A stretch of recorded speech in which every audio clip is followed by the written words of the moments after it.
All right. Take your seats. We're about to get started.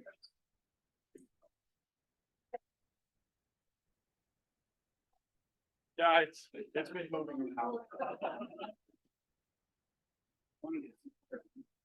Welcome to Saturday. Sit down. We're gonna coffee is important. I'm just gonna briefly say welcome. Thank you for being here. Something I wanted to just remind you is as you look around today, think about other people you may wish to see in this room, who you don't already, so that you can get ready to nominate them come summer to join us next year. Unfortunately, Deborah Revort had a little accident yesterday and can't come today, which makes her and me really sad. So in her stead, hopefully she's watching on our new system, which hopefully is actually streaming this to people across our nation.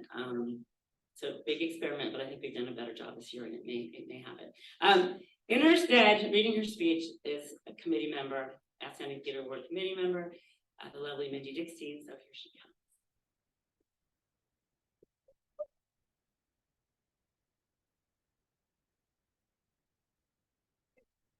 I'm very happy to be here to do this for Deborah. Every year, the National Theater Conference honors excellence in the American theater through a number of awards, one of which is the annual Theater of the Year Award. NTC members nominate theaters from around the country who are doing work of national importance. The winning theater receives an award of $1,000 and gets to choose the NTC Emerging Professional Award, which is given to a person demonstrating exemplary promise in a professional theater company. This award also carries a $1,000 prize. This year, the Outstanding Theater Award Committee, made up of members, Committee Chair Deborah Revort, Jack Ruler, KJ Sanchez, Mika Espinoza, and myself, reviewed a number of nominations of extraordinary theaters doing extraordinary work, and chose Deaf West as the winner of this year's Outstanding Theater.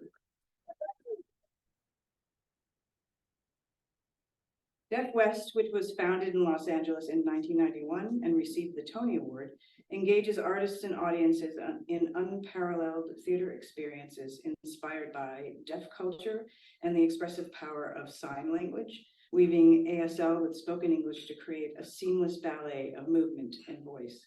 Committed to innovation, collaboration, and training, Deaf West Theater creates an artistic bridge between the deaf and hearing worlds.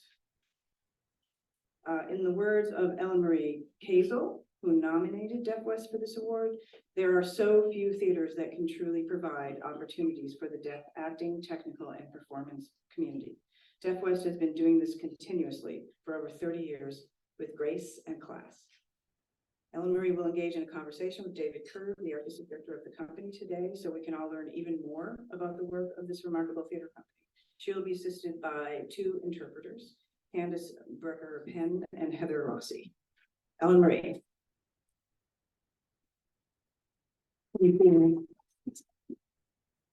I saw my first show at Deaf West in 1992, and ever since then, I have been in love with the company, its artists, its art, its artistry. I'm so excited to be having this conversation today.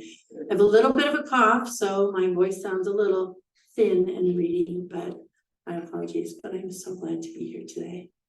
I'm just going to launch into a few questions and then at some point we'll open it up. But if you have a question that comes to you as we're talking and it seems appropriate, please raise your hand and we'll try to get to you right away. Okay, good.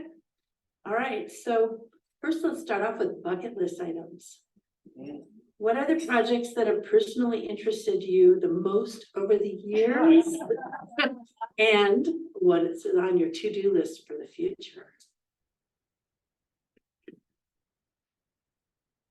Well, first of all, I want to say thank you for having me here, getting up so early in the morning to be here. I feel honored. And also as a theater maker, I always feel that it should not be me on the stage. I feel like it should be the people that we support, the actors, the stories tellers, the ideas. So I feel that is what we put forth, more than just talking about theater. I am speaking through the interpreter, Candace Brecco-Penn, so that's the voice you're hearing, and Heather as well. They're important in the everyday life of Deaf West Theater because we speak in sign language. I was born deaf. I was raised in a family of deaf people. And people like Candace and Heather are important to our ecosystem. All the members of our community, deaf, children of deaf adults that we call CODAs, as like Jeff Perry, who is our managing director, he is also a CODA. And hats off to you, Jeff. So people like us grow together within a culture where languages are merged. And it's my long way of saying that living in the world and getting quality and variety of perspectives that I experience make it hard for me to answer this question. It's a heavy question, Ellen.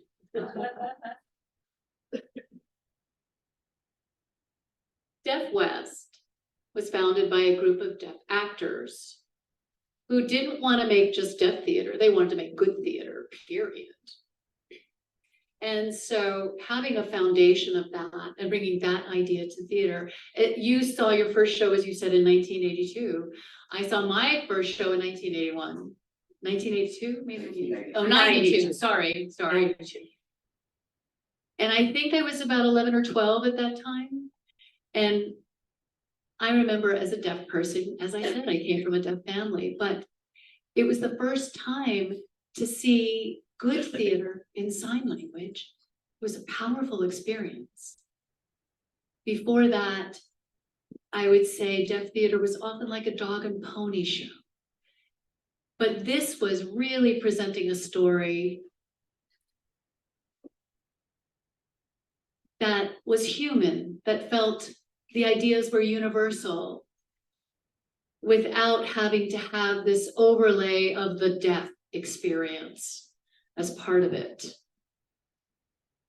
And in my time as an artistic director, I've always tried to live up to that idea because that's the community that we serve, deaf audiences. And if we are lucky, we impact a wider audience as well. And hopefully they will come and buy tickets as well to see our productions.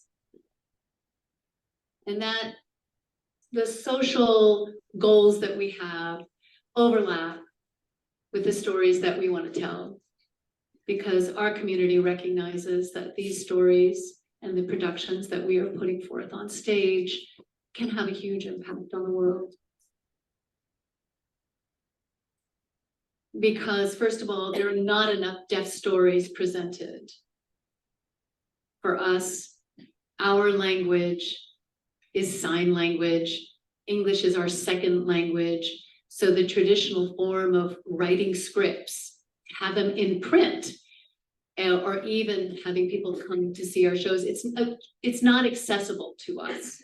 And I will say for myself, in the deaf theater, we always want to tell more deaf stories. We want to nurture and grow deaf playwrights. We want deaf people in general now, and in the new world of TikTok and Instagram and all of the social media, we want to tell stories through that medium as well. We always want to honor all our stories. So my bucket list, back to you.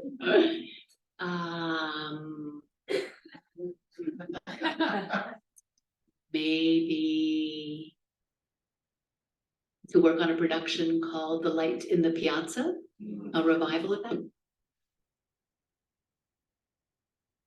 But in our version, there would be a deaf daughter. And I'm very excited about the idea of telling that story through that perspective and that lens. So that's a project we're working on right now. Beyond that, I would love to do a long day's journey into night. The idea of language and sign language. I think that we don't focus on that enough. The capacity of language and sign language to live in time and space. So for example, if you sign slowly, as I'm demonstrating, you can feel the speed of that sign, or one can sign very quickly. I would love to play and experiment with these kinds of storytelling ideas, using our language in a way and exploring the way that the two languages can interact with each other. Sorry for a long answer to your question. Love that, love that. So Deaf West has done a lot of musicals, and this work has been recognized as critical and important to the American theater. It's a lot. Yes. It's a lot. We've done five. Can you tell us a bit about the value of this, both for your primary audiences and those beyond?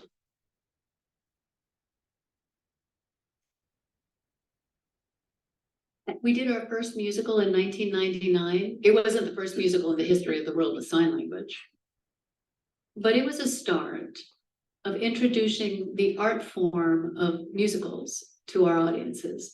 People didn't have access to that before that. Maybe you would come and see, if you saw something without an interpreter, you would see the dancing and the performing, the blocking on the stage. But now I will tell you that there are so many deaf people that love musicals. And I feel honored and humbled by the fact that we are still introducing this art form. It's one of the greatest art forms in America, that we give to the world, musicals, and the deaf community gets to join a level playing field. When you see Broadway interpreted shows, there are deaf people there. They want to see it, and that is beautiful to me. So the experience of Deaf West presenting a musical and having the deaf community able to understand and access that whole world is the pleasure. Absolutely. I want to ask a little bit about that. I want to dig a little bit deeper into that. So as we were just talking with the sound designer and composer, Rick Thomas, who's a member of the conference, was talking about how music and sign is in the same sort of brain, part of your brain. So what I see when I saw Deaf West Productions, there was a shadow person on stage.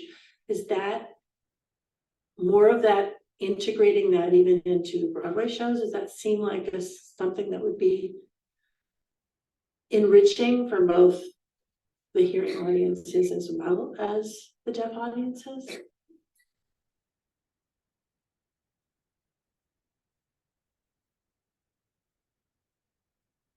First of all, I think there should be more music and sign language done in sign language. For me, sign language itself gives us access to the world, and I think it's a beautiful art form.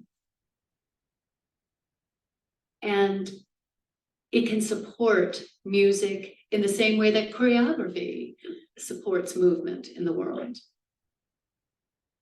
When we did Spring Awakening, an actor of ours who had done several Broadway shows said, "Finally, I know what to do with my hands."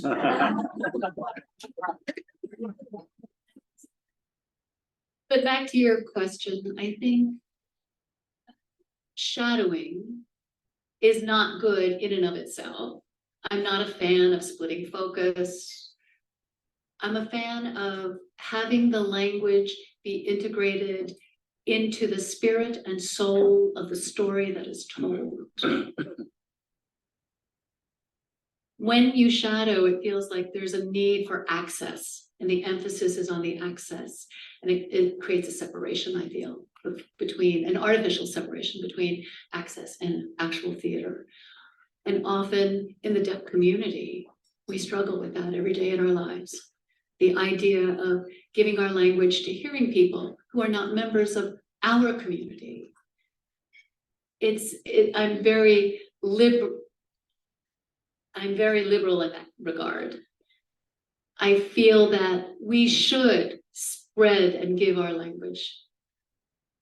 I don't know if you watch football, but last Thursday night, the Seattle Seahawks game, Well, the receiver, after he got the touchdown, he signed "That's business" in sign language to the camera. And after that, the reporter came up to him and said, "Why did you sign?" And he said, "Because I'm tired of getting fined for post-show celebrations." Or post-touchdown, I should say, celebrations. And I thought that was beautiful. I thought he was empowered to use it to tell his story. And that's what we do in theater. Actors should have options. Very good. Thank you. Looking a few years ahead, just over the horizon, what opportunities do you see for Deaf West? Either locally, regionally, nationally?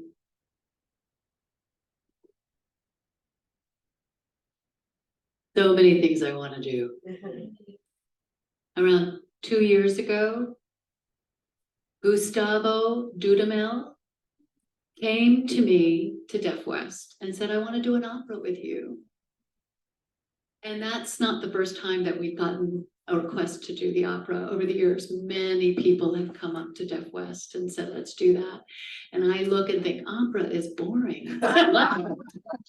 Deaf people don't like it. But Gustavo said, no, you don't understand. I grew up in a small town in Vienna, Venezuela.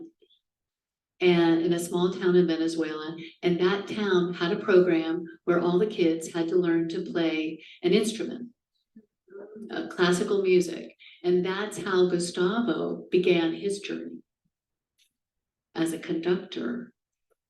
And in that town, there was a large school for deaf children. And those kids were part of the same white orchestra, White Hats Choir. And they would wear white hands, and they would wear white gloves to sign. And so they were part of the spirit and philosophy that was in that little village in the town. Maybe that's better than what we have here in America. But anyway, Gustavo said, "I've been working with deaf people since I was a kid. I want to do this. I want to do Fidelio." Because Beethoven, your Beethoven, who is deaf, wrote this. So then I said, okay. And so we rehearsed. And Joshua Castile was part of that. And he was an important part of the process too. We made so many discoveries in the journey of telling that story and presenting the opera. In the opera, we toured in the USA, duets. We had arias, we had quartets, we had 4 different people had to say 4 different things at the same time.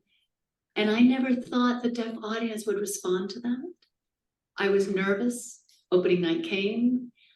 I had an out-of-body experience. I think I was afraid deaf people were going to lynch me after the show. Like, what is this? You know, and this was in the Disney Hall in Los Angeles, a big, beautiful auditorium in LA. Huge, gorgeous seating auditorium. And it was the first time ever that deaf people were there, present and performing. We never had reason to go in there for 20 years. Anyway, to make a long story short, during intermission, people came up to me saying, "This is great. I love it. We should do more of this." And I thought, okay, so deaf people like opera. I never thought that would be a thing.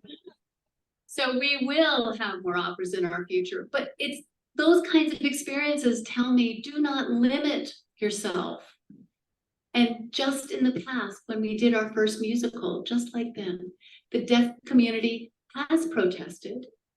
We have deaf people that stood in front of our theater and said, "No, don't go in there."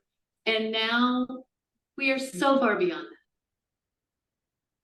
So it's wonderful and interesting to learn and explore what is possible. At the same time, I think there's a responsibility, a contract that we have with our audiences and our community that we cherish, that we honor, and we need to keep honoring. Okay, great.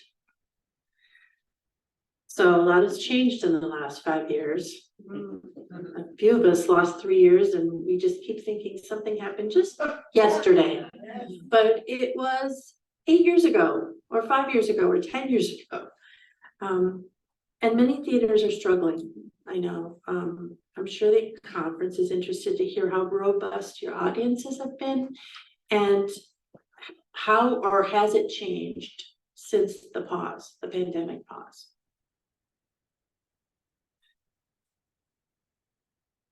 That's a good question. I feel like we lost 8 years, not 3. I'm just joking, but first of all, I think that things move much more slowly now. In this world, we have to have strong reasons to put things on the stage. And we, instead of taking the idea to the live performance within 6 months, I think now it might be 3 years or 5 years or 10 years. And I'm so frustrated as an artist. I want to do more. I want to move. I want things to go, but people have to take more time to work. They need and should have the ability to workshop their play for 3 weeks before they're going into the rehearsal room. So it's a challenge that we experience at Deaf West. And as a producer, and as someone who has to look at the bottom line, it can be very frustrating for me. But as an artist, I understand it totally. I understand that our industry has changed. So for example, we could put on Hamlet and just do it directly. But now I feel like the world demands more, asks for reasons for them to come in and spend 3 hours to see this play with masks on or not. It's up to each individual audience member that goes in. But I agree that we have this contract with our audience that has changed forever. And maybe for the better.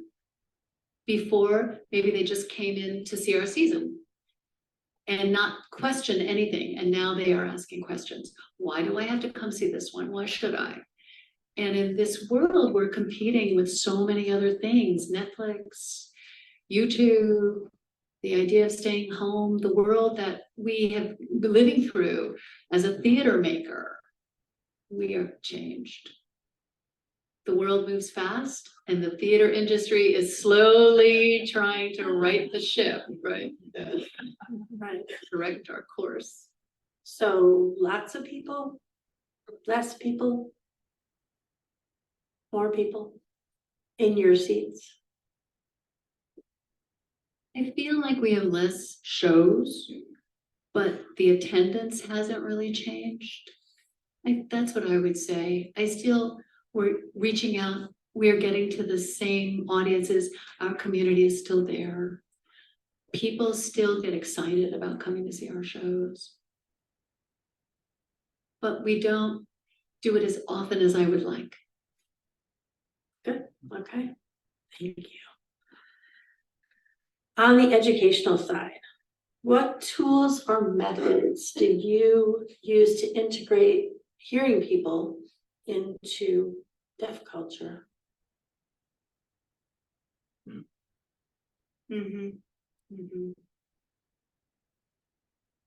Deaf West, from its inception, day one, has always centered the deaf actor.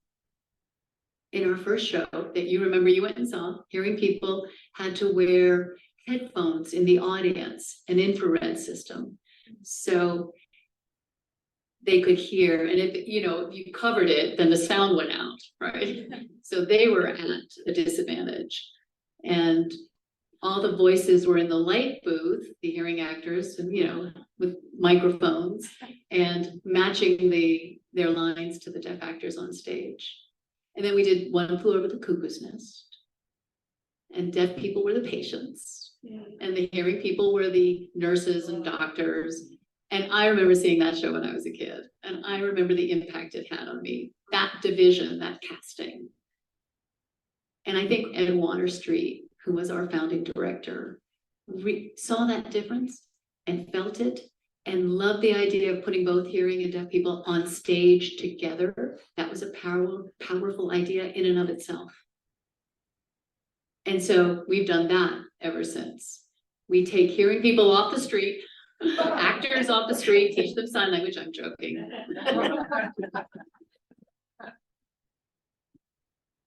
But in our process, we do have a wonderful team of American Sign Language instructors, translators that are supporting our hearing actors in teaching them sign language. And so many of those hearing actors who have come into our world have come back to support us and to support other deaf actors. We have a wonderful ecosystem, a huge family, I would say, of both deaf and hearing actors over the years that have worked with us. And they have ripple effects that go out into the community after the show is finished. So tools that we use for rehearsal, I don't know, you know, we rehearse hard, we sweat, we cry, we rehearse. So we teach sign language, we tell you how to sign. It's not just you must sign this way. We want the actor to find the investment in their line. So we teach them the sign, and then the actor finds the modulation, the style, the mannerism, the flow of delivering the line in sign language. For example, if the role, the hearing parent of a deaf child, and if the role is for the hearing parent of the deaf child, we don't want the hearing parent to sign fluently. Most parents don't. We want that person who just learned sign maybe 5 years ago for their child. So we want that natural feeling, that look, that experience of the hearing parent struggling with the sign to be presented on the stage. And so it's our actors are all involved in that process. Does that answer your question? Some of it. So I don't sign, which I wish I did. Languages are hard for me. But no worries. You have interpreters right here. yes, and I know the most important sign, as I showed you earlier. Right. Yes, show them. Yes, sign bigger and slower so everybody can see it. Yes, iconic. Shit, Mom. Troy taught me that. And yes, you have to sign louder for the back row. Oh, louder.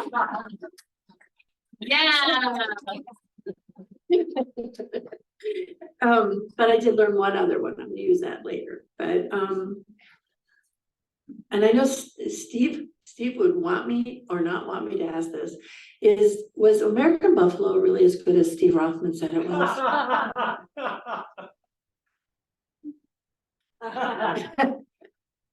American Buffalo. We did it about 5 years ago with two sort of well-known actors. Troy Kotzer, who has since won the Oscar for Best Supporting Actor, and Paul Raci, who was nominated for an Oscar for his role in The Sound of Metal. Anyway, we did that show before they were famous. So for me, it was amazing to see Mammoth in sign.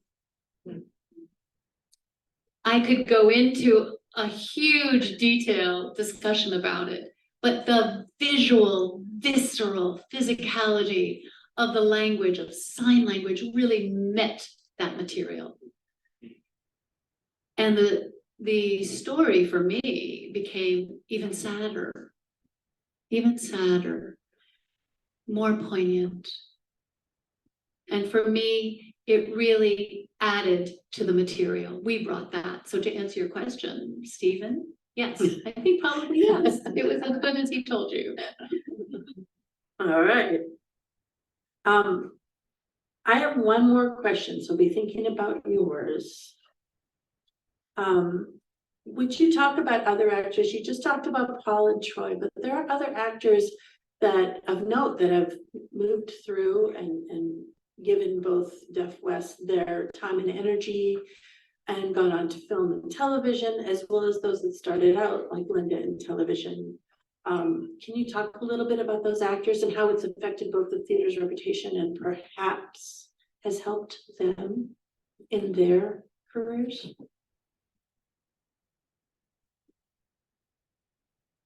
I think that all people in this room are old enough to recognize everything is related, everything is connected. Like you said, there's no kind of boundary, right? Everything affects everything else. So in Deaf West, we are very proud of the community that we have created. Troy Concert, I think, did 30 productions at our theater. He slept on my couch, I don't know, maybe for 2 or 3 years. And now he doesn't need me. He can fly first class. He doesn't need my sofa. You know, and he has earned that. It's worth every penny. But the point I think I'm trying to say is that without Deaf West, we would not have the opportunity to work. And without the community's recognition of that hard work and talent, people that come to see our shows because of Troy, that is validation of the level of work and caliber. And it comes from the deaf community first. And then hearing people will see it, yes, and hearing people will recognize it. But again, it goes back to our audiences and our audience's recognition and praise of our actor and their agents, their managers will come and say to us, who's good? Who should I look at? And we will tell them based on my observations or our observations of their relationship with the community, the reactions they're getting. And I think sometimes that gets forgotten, overlooked, that everything is so integrated. And honestly, 90% of deaf actors who work today have been on Deaf West's stages. So our world is very small and very connected. So again, I can't take anything of that for granted, except that we have given them opportunities to shine. And we are very proud of that indeed. As you should be. All right, so I would love to entertain some questions. I would ask that you stand up when you ask your question and speak clearly so that the interpreters can hear you as well. Do we have questions? Michael. Hi, Jay. Hi. My name is John, and my sign language is rusty. But how are you supporting deaf playwrights now? We need to bring back the lark. Yeah. When are you going to do that? We're all waiting.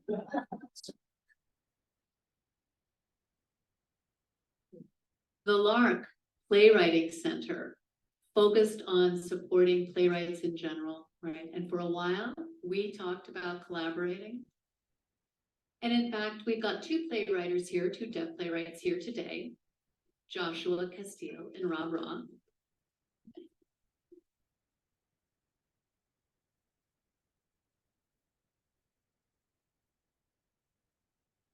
I'm always asking our actors and people who come into our world, can you write? Do you want to tell a story? Do you have an idea? Do you have something that we could turn into a show and support you or mentor you or put you in touch with another playwright? That is the spirit and responsibility that we take on. deaf people are always told, you don't write well enough, your English isn't good enough, or your story is not worth being told. It's a huge barrier in our community, a huge obstacle for us. And part of the answer is to create more work and to create opportunities in our ecosystem for it to grow and flourish. But back to your specific question, we do commission new plays. We support that process through continual encouragement of playwrights to tell a story, to tell their story. If I see a short movie or a YouTube or something, I reach out to the person and say, hey, do you want to write a play about that? And again, we are still in our infancy phase, right? 30 years. I mean, Deaf West has been around for 30 years, but theater has been longer than that, 50 years, right? Regional theater, we have a long way to go. And we look forward to recognizing that the deaf community is not monolithic. The deaf community is made of a diversity of experiences, Black, deaf, LGBTQ people, deaf and Deaf Plus, which is the acronym we use for a deaf person that has other disabilities. So all these stories are unique and deserve to be honored and cherished. Yeah, more to do. Thank you, John. Great, Shelley? Yes, what John was saying about playwrights and what you said before about your first language being sign. In a way, you have two first languages because in the written word, it's English, but in the spoken word, it's sign, which is itself unique. And I wonder, for directors, a hearing director, signing director, how, I don't know, it's leading to questions about language and communication of the written word and the spoken word in the creation of theater. Could you speak to that?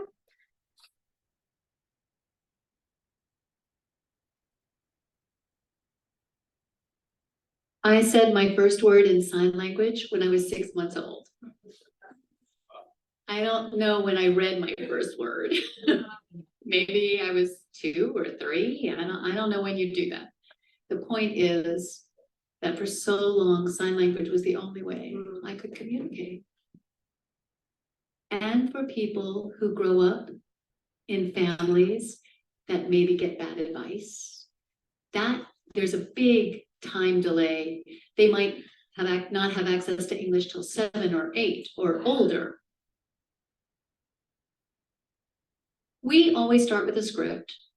We have a team of American Sign Language masters that look at the script, find the playwright's intentions, work with the deaf actors at their translations, taking those English words translating it into sign language in a way that honors the story that is being told by the playwright.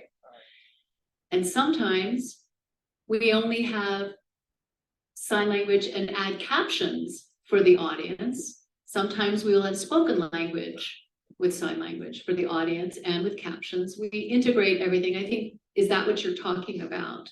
So it's a process that we have. We always start with deaf characters, the deaf person signing, and the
Audience expect captioning.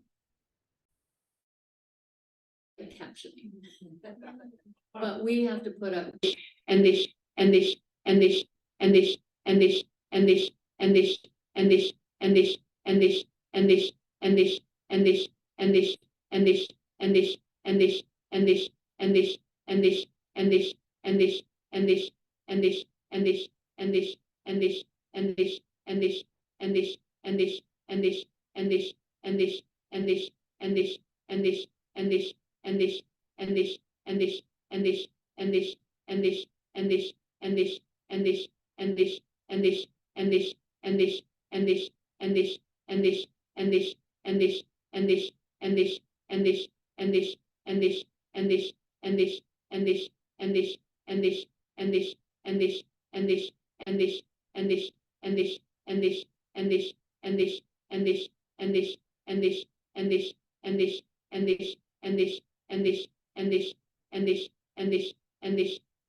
Curious if that was part of the script ever. Yeah, Joshua or Rob, do you want to answer that? I'll start by saying, in a written script, how do we look at that and sign or write it, or how do we document our scripts? Well, I find that. We had to move the flowers for visibility. So I find that when I'm writing a script, there are some words that I want in English to be specifically signed a certain way. And so while I'm writing,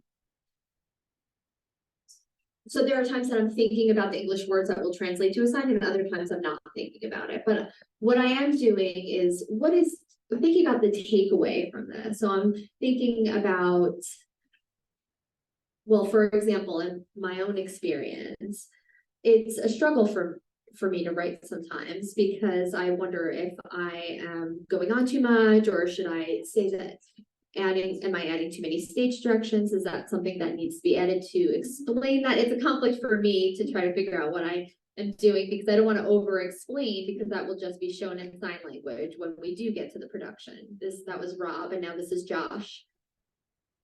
I think what DJ's point is about, we are a very new form of theater, having deaf theater. And so we do have notations on we don't have a standardized system. And so we don't have like choreographed notes, for example. You can't write down your exact notes. So we do sometimes often have a specific word that we want. So we may describe the sign that we want to use by writing it out for like the sign chance. We would say, see hand shape and describe what it looks like, but that's for ourselves. So there's a code for us. It's a gloss that we use. We could take advantage of technology now, and we could maybe use some sort of QR code, and that would be great. That's something that we could add on to our script. So we're still trying to figure out a way for us to capture our visual language in this format. Can I follow up on that for a second? Sure. Yeah, it's like lab annotation. I was thinking, when right, we did that at Bennington. Yeah, Chellen and I both attended Bennington College. But yeah, we studied with Martha Hill, and that was she taught us lab annotation. So the movement of dance scripted. Thank you. Yeah, cool. I would like to add to this, to what Josh and Rob have shared. I don't like it when the playwright puts down too much. And what I mean, even in sign language, it is so expressive. if you say potato and I say potato, the actor ends up feeling restricted. So I want our actors to feel they have that freedom. If there's something that the actor finds that relates to their own experience, they're bringing from Black Sign Language or something like that, yes, it should be notated. The playwright might have that, but I want to give actors room to play and find their own way of expressing themselves. Yeah. Okay, where? Oh, okay, go ahead. It's so funny. About a week or so ago, there was a movie on cable, and if you've ever seen it, it's called Voices. Amy Irving, Michael Hunt, Amy Irving, dancer to death. Michael Hunt had the idea to place one of the big speakers on the ground so she could feel the vibrations of the music and to the dance. Has that ever been? Fundamental. Yeah. Yes. You're right. We still do that. We might have the subwoofer in a rehearsal room and put it on the floor because our rehearsal floor is made of wood. So we take advantage of that so that our actors can feel the music and the vibrations of the music. And our theater, we put in butt kickers. So under the seat so that the deaf audience can enjoy and feel the vibrations of the music, right? So we are very connected with the bass sounds. Often we like to feel that because that's where we can find the beat and feel the beat. And that's an interesting movie, yeah. That's 1978. Yes, something Yeah, no one has seen that anymore. Do you remember that movie? Rob was saying, oh yeah. I remember the protests against it. Right, there were many protests because Amy Irving was playing the role of a deaf character.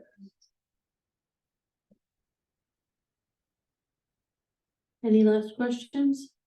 You know, when we did, I'm sorry, Go ahead. when we did Fidelio, we read that Beethoven cut the legs off a piano so that he could sit on the floor and remember and experience his memory of music with the vibrations. And that's a very common theme in our relationship with music for deaf people.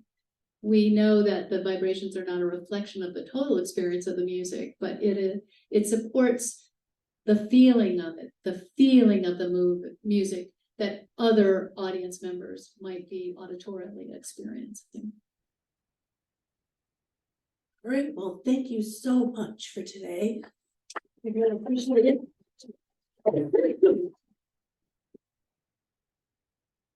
Thank you. No, we're not touching. Yes, air hugs. Welcome. Hi. I'm not gonna interrupt. I'm Susan Burnfield. If you don't know me, I'm the president of the National Theater Conference. Yeah. And I'm so happy to welcome you to the 2023 awards luncheon, especially those of you who are new to us, awardees and friends and new members of the conference.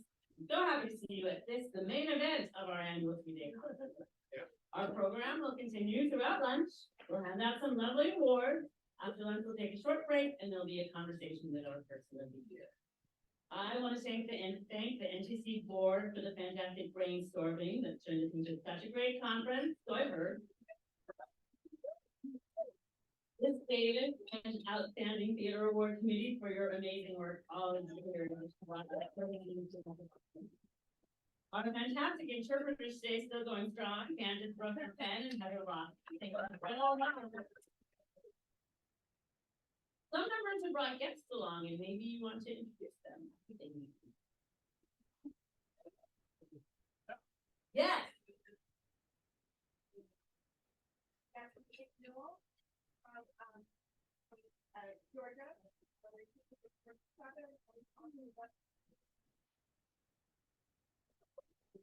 How many did we get?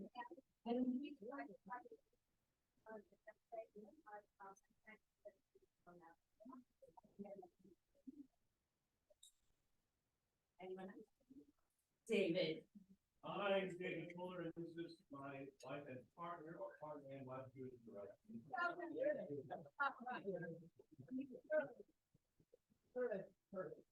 And anyone else? Yes. I'm not a guest, but I wanted to introduce one of our new members, and that's Amy Marsh from Concord Theatricals. You can keep me up to date. That's right. Great. I also want to take a moment to acknowledge members who left us this year, also something we do. To our knowledge, there's only one, Millie Behringer, who was quite, I didn't know about Millie Behringer, and when we sent out her obituary earlier this fall, I was just amazed, blown away. She was a long-time professor at the University of North Carolina, and then in Vera Roberts, she wrote Notable Women in the American Theater. All of her scholarship, or most of it, was around women in the theater, something obviously very near and dear to my heart. And I suggest you go and find the rest of her books. Vera Roberts, who she wrote it with, was also a member. And she lived a long and super exciting life. So I'm happy to know about Millie and to acknowledge her today. We're gonna finish our salad and then more action.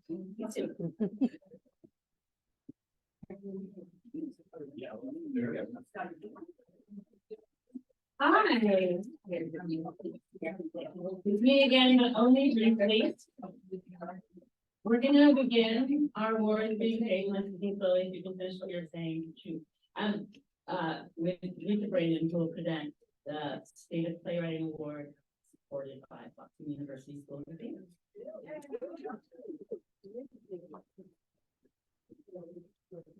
Hello, everyone. I hope you're enjoying your lunch.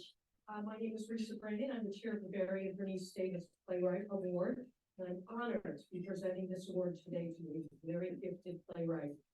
I've had the joy of serving on the Davis Committee for 12 years on and off since 2009, and it's such a privilege to read these marvelous plays, which are nominated by artistic directors and literary managers from across the country, and hear the incredible voicing of our emerging playwrights in the American theater. The National Theater Conference has presented the Davis Award since 1988, and the award is intended to recognize an outstanding emerging playwright whose body of work and history of professional production is of a caliber that marks the potential for a unique, creative, and important career in the American theater. So who were Barry and Bernice Davis? Well, Barry was a playwright and member of the National Theater Conference, and he wrote plays about people who were struggling with in the vortex of history. One example is his play Lamp at Midnight, about Galileo's fight to have his ideas accepted by the Catholic Church, which was performed and televised on the Hallmark Hall of Fame in 1966. And his play Harper's Ferry, about abolitionist John Brown, was the first new play produced along with the Guthrie Theater's classical repertory in 1967. And Barry's plays have been translated into 28 languages, have been produced in dozens of major theaters around the world. And he lived to 100, and it is said that he kept on writing plays until the very end of his life. So way to go, Barry Davis. Bernice Coase Davis, or Co, as she was known in the industry, spent 20 years in the educational film business before becoming one of the first women to found and head the independent film distribution company, which is called Co-Film Associates. And her firm provided programming for Nickelodeon, Discovery Channel, HBO, Showtime, and more. She co-founded Women in Cable and Television and received the Lifetime Achievement Award from the New York chapter of the National Association of Women Business Owners in 1997. So these two people, it's an honor to be presenting in their name. This year's Davis Award, as Susan mentioned, is generously supported by the Boston University School of Theater. I want to thank NTC member Susan Mickey. For making it possible. Council, and we had a great committee this year. I want to thank the committee, Pat Adams, Janet Allen, Tom Bryant, Janet Hyatt Shahi, and Rick Shiomi. I also want to thank Paula Marshall, who does everything around here, and Randall's us. Randall, welcome.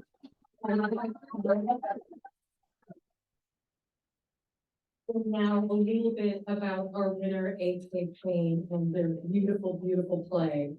A.K. Payne, they is a playwright, artist, theorist, and theater maker with roots in Pittsburgh, Pennsylvania.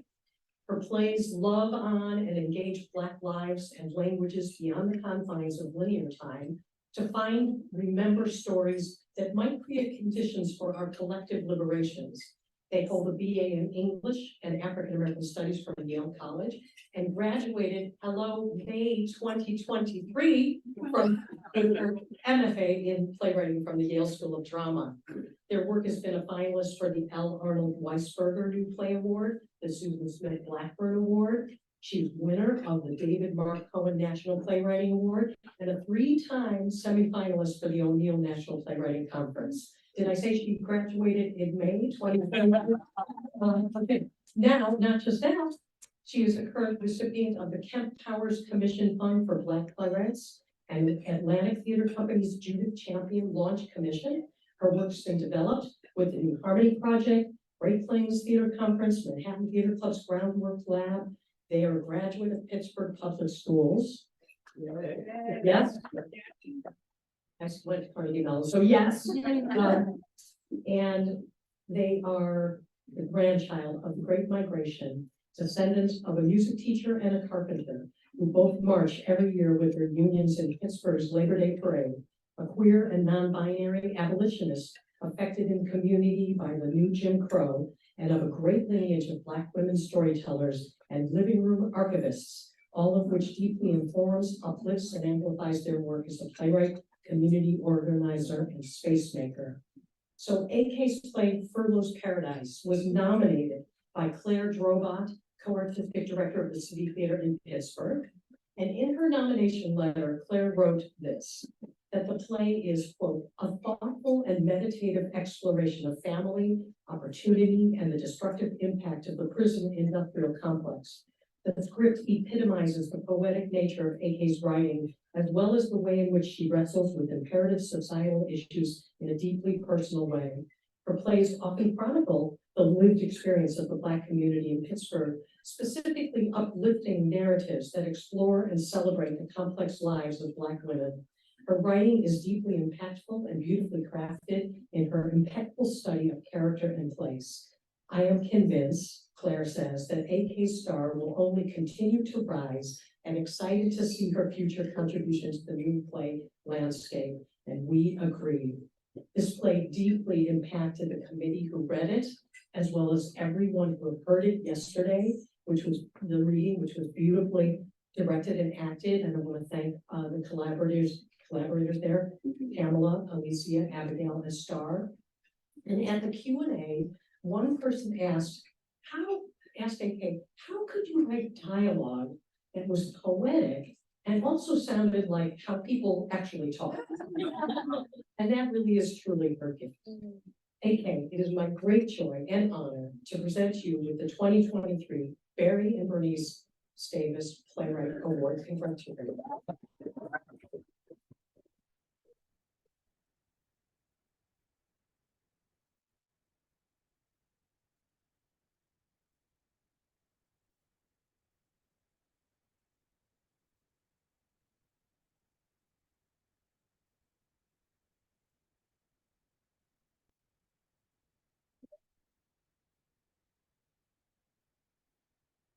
Hi everyone, I'm so overcome with gratitude, and this one's big from the heart because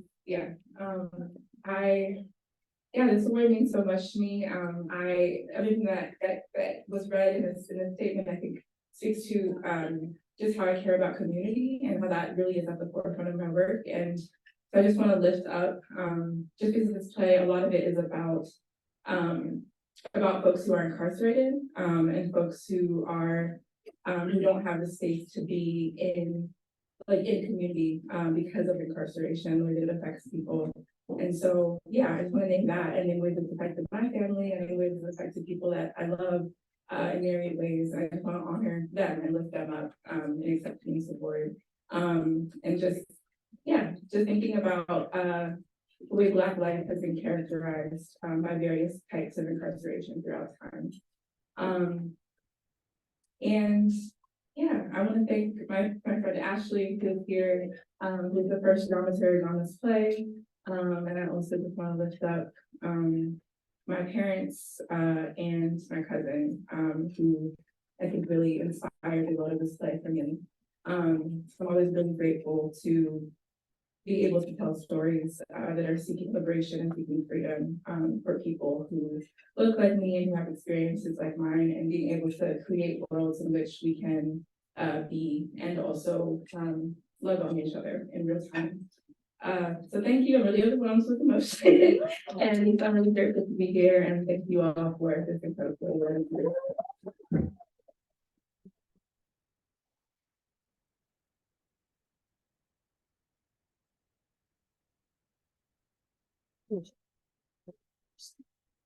Thank you. Hello, my honor to give out the outstanding theater of the Union Award. Again, thanks to the Outstanding Theater of the Year Committee led by Deborah George. My phone just went out. It's terrible with technology. Mindy Dixon, Jack Ruler, Micah Espinoza, and Pepe Sanchez. And you heard amazing words today, so I'm only going to add a couple.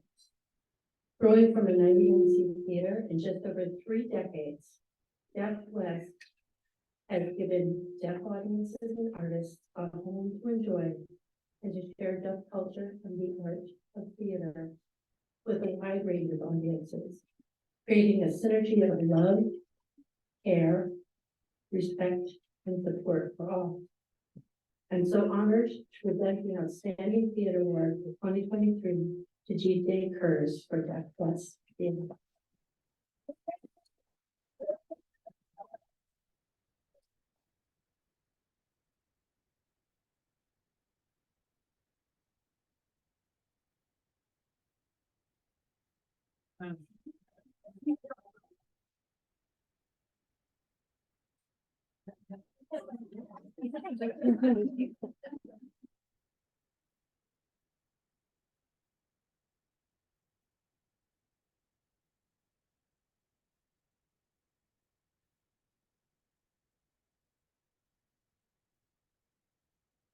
Thank you so much.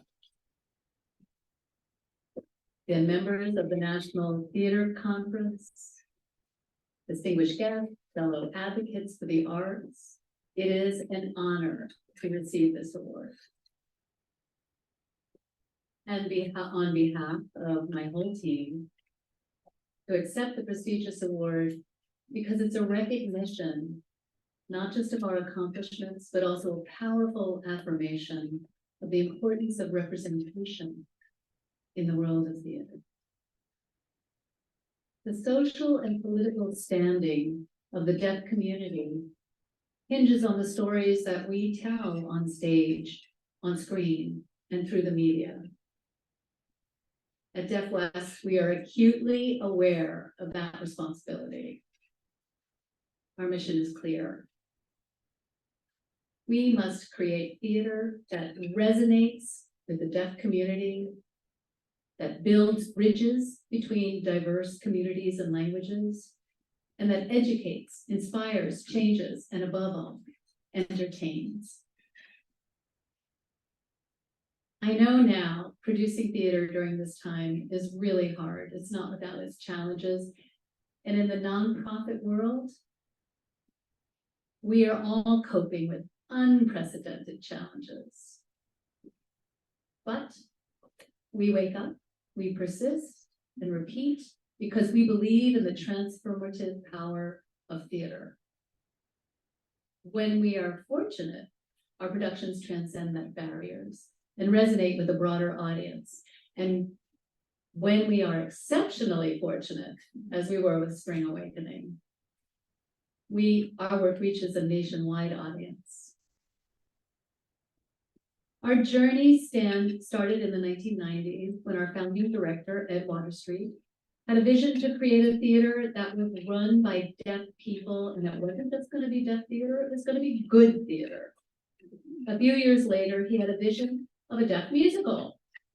So he staged Oliver. This wasn't the first ASL musical, but it was a milestone.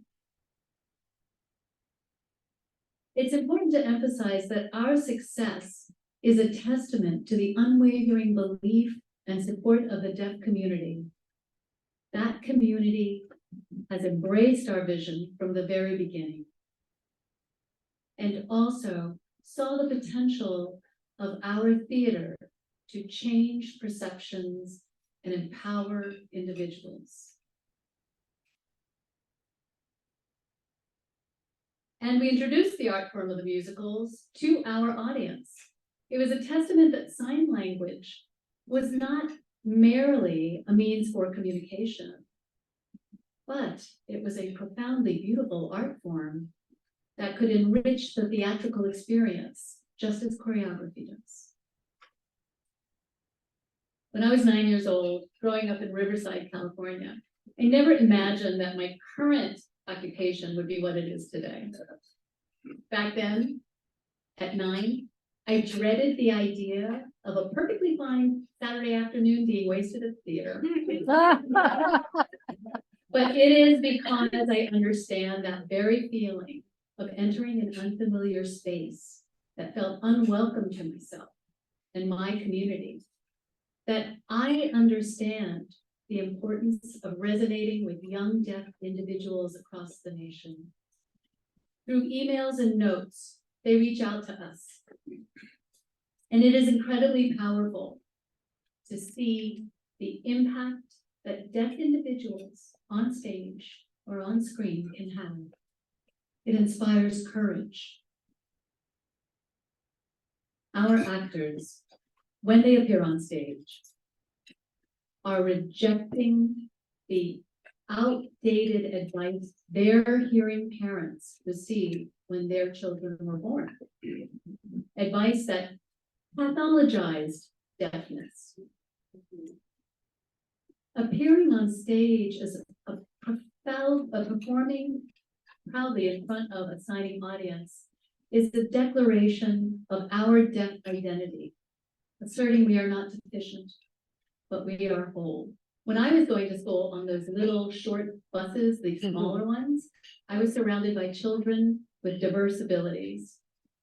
That experience of being the other has given me a unique perspective and understanding that guides my vision for a more civil and just world.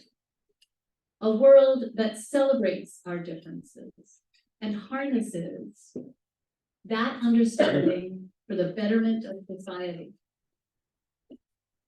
And that is our shared responsibility, to hold up this ideal within our industry.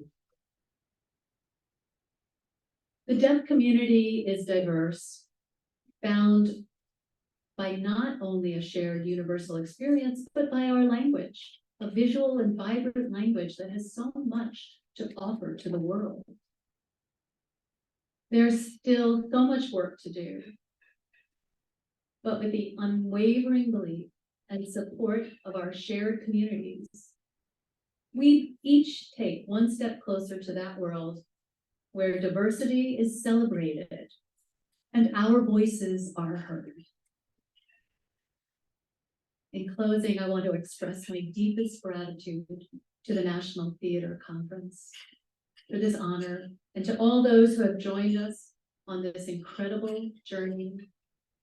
Together, we can continue to make theater that touches hearts, builds bridges, and changes lives. Thank you.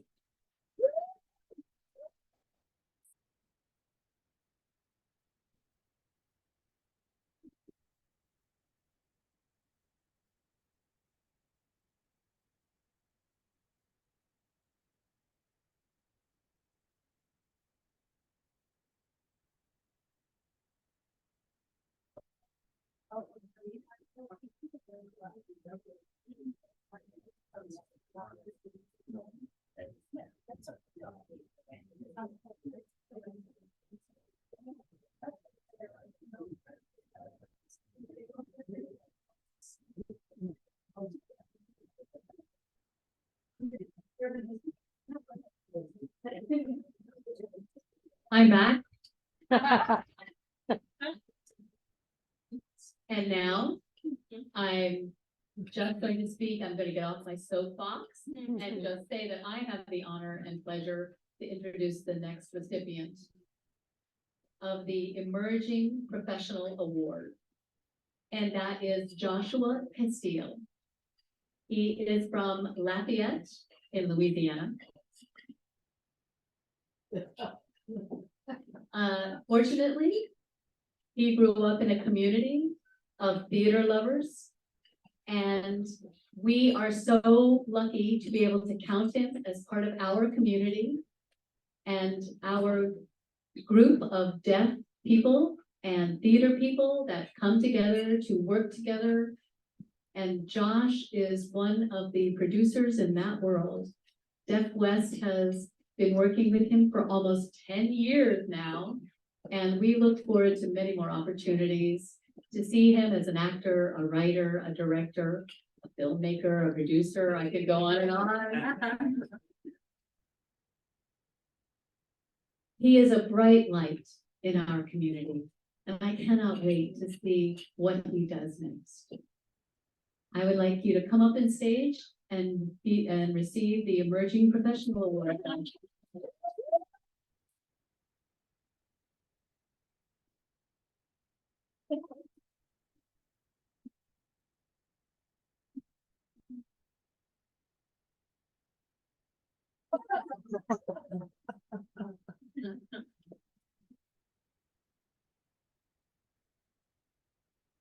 I might add some things and just say, wow, what an honor it is to be in the room with all of you and AK and everybody here. Thank you so much. I am very grateful to accept this award. I think this really validates my journey here that I've been. Actors really like validation, right? So I'm from a small town in Louisiana, and people around me always told me that I needed to be a contributing member to society. So when I was discussing my career options, theater and teaching theater wasn't really one of the options. And I'm so grateful because I had theater teachers such as Rachel Brown, Leanne Sheremy, and Dana Reed, and the three women who have really pushed me to pursue my passion to become who I am now. I always saw myself as an actor. I couldn't imagine anything more than that. And now I couldn't imagine writing my first play with my partner here, Rob, and being such a supporting member in my community, and also directing a play. I would never have imagined that. And I realized that communication is a language of the art, and that's really what we do, right? So the weird thing that we do is communication and language art, and we merge them together. And Viola Spolin, and she was an immigrant, and she was able to help with communication and with technology and facilitate that communication. And just the same thing that I do with my peers. It doesn't matter of our methods and our modalities. We're all in this world here to communicate with each other and to break down the barriers and obstacles that we have and bridge our language together and our connection through communication and the arts. I would like to say thank you to several people before I close. I'd like to thank a small company. I think you guys might have heard of them, Deaf West. Have you heard this name today? I'm not sure. They gave me my start, and cabaret and Broadway signs. I was able to direct there. It is a contemporary theater and in Washington, and they also gave me one of my first acting jobs. So I need to thank Americans Players Theater, and there are several people who gave me different perspectives in my acting career, and I want to thank all of them for giving me this award, and thank you here today. Thank you, National Theater. Thank you so much.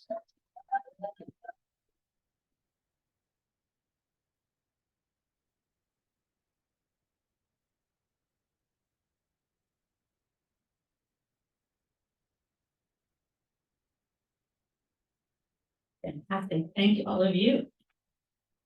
At last year's conference, it was my job as vice president to facilitate the early session in which new members present a topic that's hot on their minds. Lindsay Birch, the artistic director of B Street Theater in Sacramento, went first. She spoke eloquently and emotionally about many of the challenges she faced in running her theater. And towards the end came the question that seemed to be underlying all of it, something to the effect of, how are we supposed to do this? I knew that this year I'd be the one choosing our person of the year. And as Lindsay was speaking, I knew that if we were going to take on the conversation Lindsay was starting, there was just one person it could be, assuming he was available. Jacob Drone, artistic director of Longworth Theater in New Haven. Jacob grew up in Gilroy, California, and he's allergic to garlic. Which sounds almost as difficult as running a major regional theater in 2022. As a child, he found El Teatro Campesino in San Juan Bautista, California, and with it an artistic home, a sense of opportunity and purpose, and an understanding from El Teatro's visionary founder, Luis Valdez, that theater could be a catalyst for social change. And I'm so sorry that our member, Keenan Valdez, can't be with us today, directing a show, I believe. Jacob attended Loyola Marymount University in LA, and after a brief detour into social work, the Yale School of Drama, where he received an MFA in theater management and where he now teaches. While at Yale, he had a fellowship at Central Theater Group, where he was mentored by the great Diane Rodriguez, then went straight to the Oregon Shakespeare Festival to work with Bill Rausch. Not too shabby. Then on to producing gigs at Steppenwolf, where he ran the garage and had his teeth on new plays and the public. That's when I met Jacob. I didn't think such people as producers at the public had time for extracurriculars. But one day, this producer from the public just walked into my office with the director, Elena Rouse. I mean, it wasn't a surprise, they emailed that they had something they wanted to talk to me about.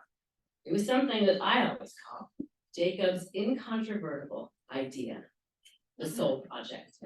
Building a new American canon with more plays by Latino writers by bringing those plays right on into off-Broadway theaters, along with some muscle, some support, and a lot of collaboration. He showed us his pillars. This was on a piece of paper. They were great. And since we at New Georgia also make it a practice to spout our values ad nauseum, I knew we were going to get along. The idea was 12 producing partners over time, and they were going to theaters throughout the city to see who'd be interested. So what did I think? Are you kidding me? That's what's so great about my job, about running a small theater. We don't have to wait for season planning time because we don't do it. Or to wait till there's a play we want to do or anything silly like that. I want to do something, I just get to say yes. And I did that day in the office. Yeah, I think we were even talking playwrights already to see who we had in common. What was I going to do? It was an incontrovertible idea. And it was a gift. We produced a play like that called Alligator by Hilary Bettis, which Elena directed in the fall of 2016. I'm so proud to have been there at the start and to have collaborated on a beautiful production. One of the best moments in my career actually was the day I somehow got us into the Time Warner Foundation to see the also great Lisa Quinones. Jacob spoke for 5 minutes and we left with $25,000. I mean, incontrovertible idea. The Soul Project's first grant, much of which we spent on celebratory drinks at the fancy bar in the Time Warner Center. And now the Soul Project is close upon imploding after 12 partners and 12 productions. Wow. Another great moment I never would have imagined is that someone would call me up to tell me that they were going to be the artistic director of Longworth Theater. We'll talk in greater depth after lunch about how Jacob radically reinvented his institution after recognizing that it was not sustainable in its current form, or perhaps could be sustained, but couldn't thrive and couldn't serve. It's not a path for everyone or every theater, but in this case, from my perspective, and he'll tell us more, what began as a perceived remedy has become a foundation for the possible. And is simply very, very brave. It's my great honor and a tremendous thrill to present this certificate to my friend Victor.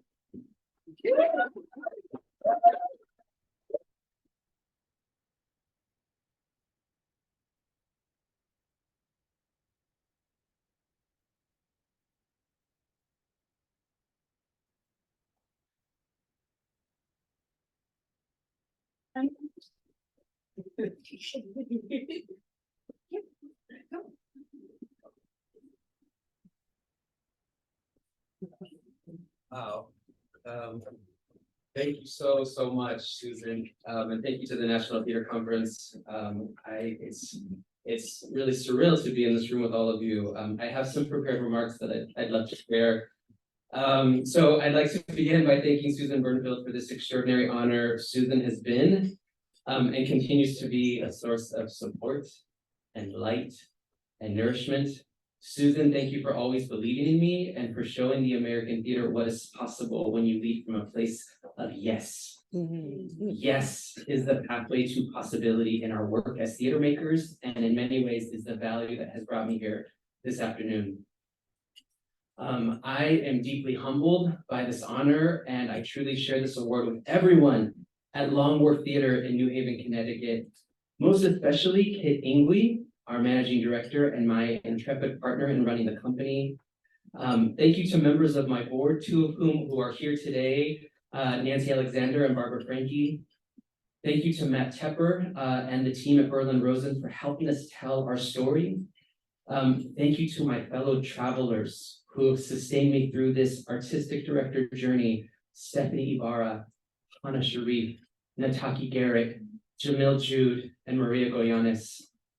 And finally, I'd like to thank my dear partner, Justin Keys, who has had a front row seat to all the drama, both on and off stage, and has provided much counsel and good cheer over the years.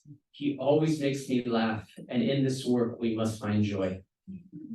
I am also thinking about my ancestors this afternoon, who, because of the sacrifices they made, because of the doors they busted down, because of the trails they blazed, I am now in a room like this.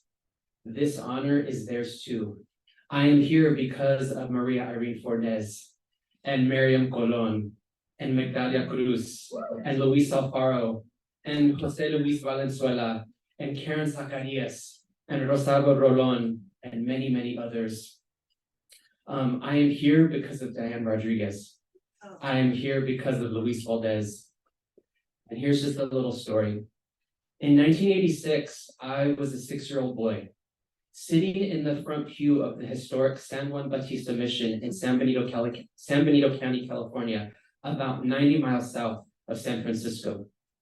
I vividly remember sitting there watching this event unfold in front of me.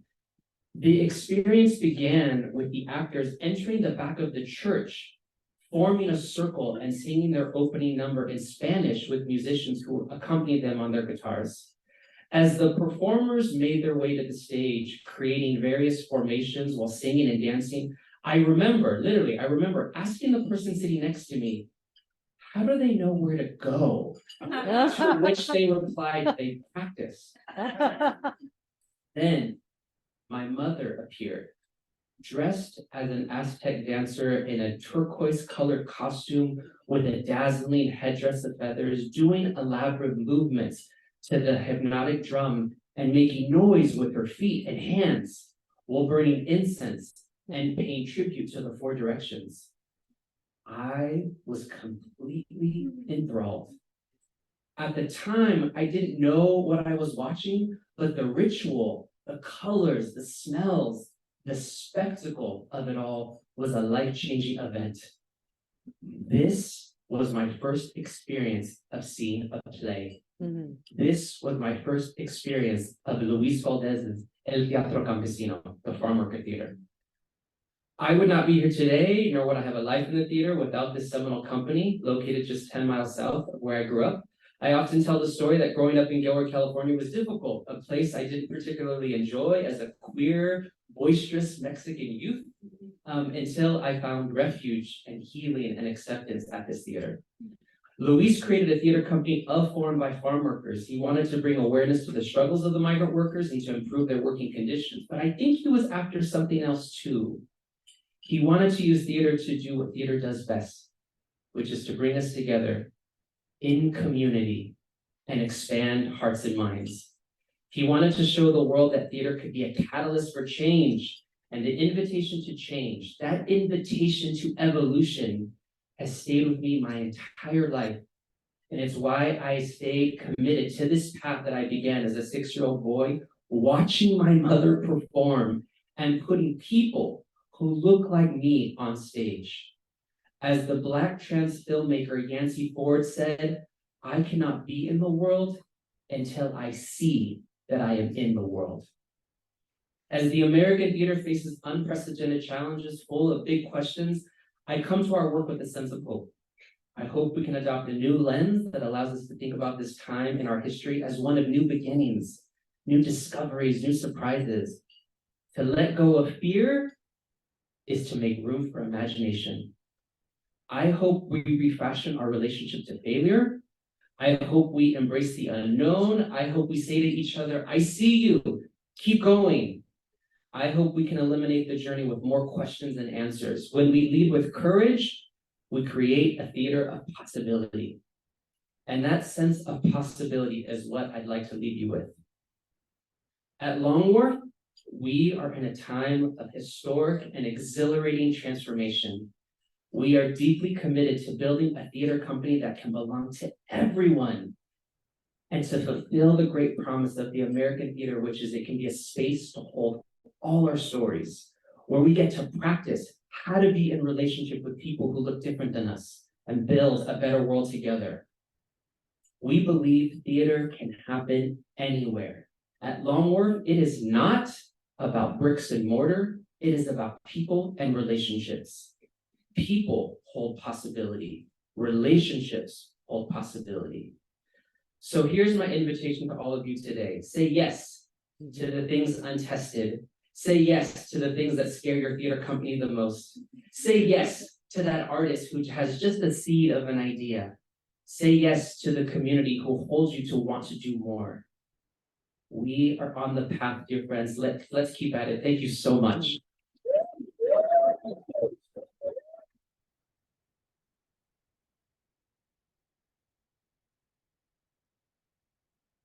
So, it is my great honor to present the Paul Green Award, which recognizes and encourages excellence in new professional theater talent. So when Susan told me that by being named the Person of the Year, I would then have the privilege of naming the recipient of the Paul Green Award, this was an easy decision. I knew there could only be one person, Isabel Pask. As you read in the program, Isabel is a gifted actor, filmmaker, organizer, and producer. In addition to her work with the Soul Project, she is a member of the theatrical collective, The Bellwether Project, and Notch Theater Company. She also wrote, starred, and co-produced in her award-winning film, This Is Not a Love Letter. When the Soul Project was struggling to get to the next level, we hired Isabel to support our journey, and her contributions and leadership have been immense. We would not be here without her. I know she will do big things in the years ahead and that she will bring our Latinx community along with her. So it is my great honor to present the Paul Green Award to Isabel Pask.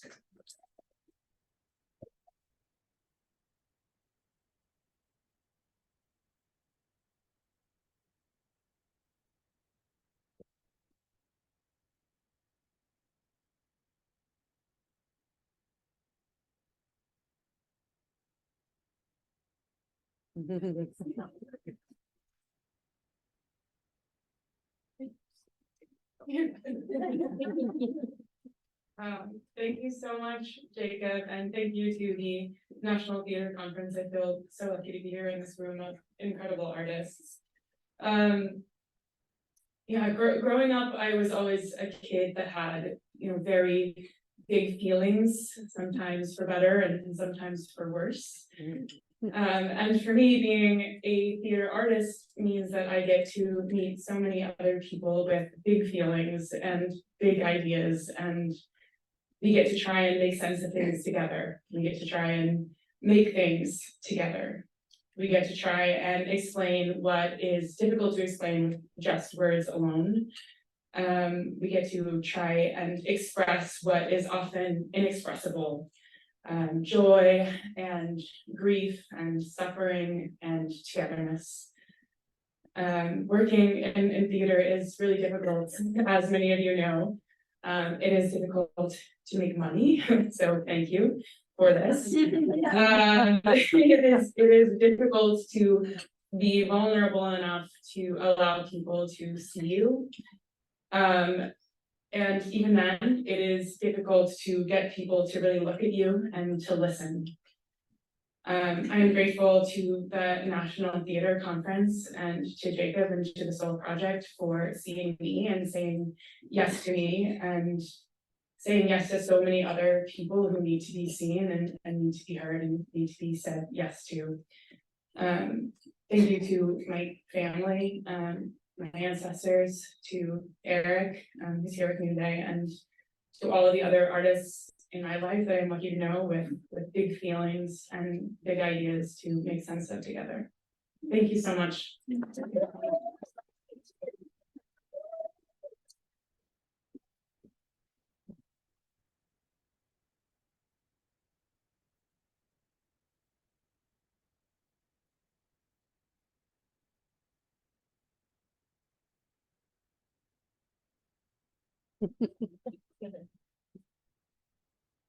That's the end of our program.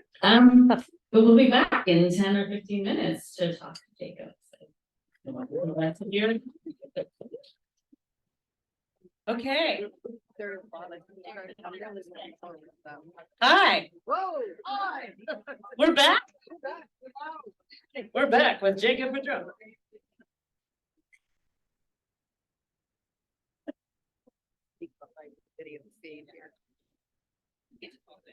You can hold it. That's kind of exciting. There was a tour of the top floor, which I'm sure how great. Thank you, Beth, our lead, for doing that. Amazing. So we're gonna have this conversation, and we'll have questions when we get through a bit of it. We'll start, and then we'll hear what people may want to ask. We'll open it up to some questions. We're gonna open. Yeah, I didn't inform you of that. I think, yeah, I'm just remembering. Thank Oh, you. okay. Thank you. That, yeah. They're usually good questions. I mean, they always are. Too many. Thank you for that. Yeah, I know. So we're just gonna kick in because we already heard a lot. I want to say that I love Longmore's new branding. You love our new branding. I love it. With the stretchy letters. Yes, that is what I love. There's an arrow. It says Longmore. There's an arrow, and then every single title, it either expands or contracts the way that the typeface, the actual literal letters of the typeface. And to me, that's really does. I mean, that's what branding's supposed to do. It says everything that you are doing there. The arrow does, sure, because you don't know where you're gonna go. And then the expanding and contracting of the letters allows this kind of emphasis. That's right. That talks about the difference of each of the things. Nothing is ever going to be the same. It's super dynamic. I just think that's so wonderful. And it makes me feel like you got there after this kind of long, maybe not that long, I mean, in the scheme of things, but journey that you've been on in terms of your time there and what's happened. Yes. Yes. Thank you for naming that, because we worked so hard. I tried to come up with like a visual vocabulary that captures the kind of spirit and the essence and the vibe of the theater company. The company hadn't rebranded itself in many years, and so we worked with an amazing designer, a team, Medeo. They're a Brooklyn-based design firm, and then Kirsten Hubbard, who was formerly the creative director at the Public Theater. She and I worked very closely together when I was on staff at the Public. So I asked her to come in, and one of the first things that she says, you have good bones here, like you, and we need to play around with the typeface and the stretchy letters. And I think that'll help to kind of capture the vibe of your new model and what Long Wharf Theater is trying to do.